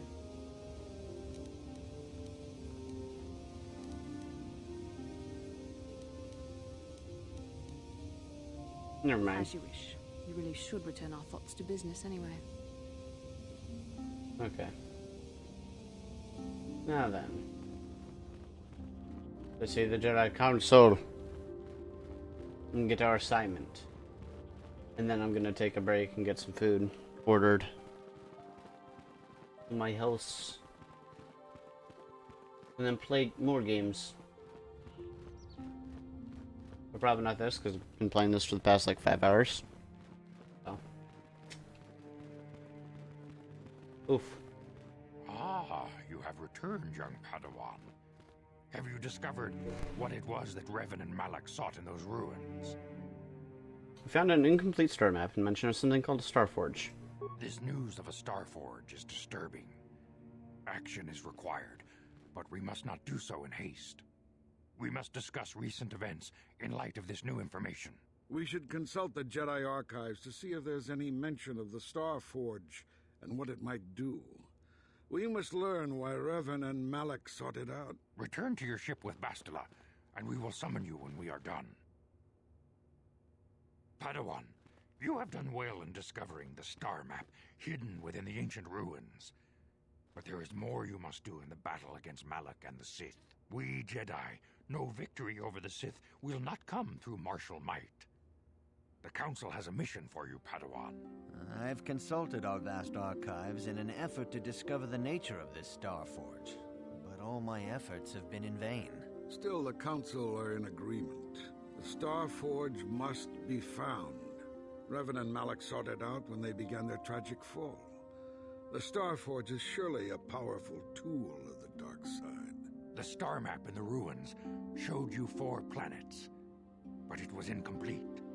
It did not show the location of the Star Forge itself. We believe there may be similar star maps on other planets. Each star map is likely a small piece of a larger puzzle. Find the star maps on Kashyyyk, Dantooine, Manan, and Korriban, and we believe they will lead you to the Star Forge. I'm ready to do the Council's will. The Jedi numbers have been ravaged by this war, by defections to Malik's cause, and by Sith assassins. But we realize the importance of this mission. Yet if we send a company of Jedi Knights with you, we would surely draw the full attention of Malik and the Sith, dooming your efforts to failure. I had to undertake this task alone. Secrecy is our best defense against the Sith. But it would be foolish to send you on this quest without someone to aid you, young Padawan. Bastila will accompany you, for there is a powerful connection between you two. A connection that might be the key to unraveling the mysteries uncovered by Revan. And Juhani has also asked to accompany you. After long deliberation, We have granted her request. Juhani nearly fell to the dark side. Perhaps her presence will serve as a reminder to you of the dangers of that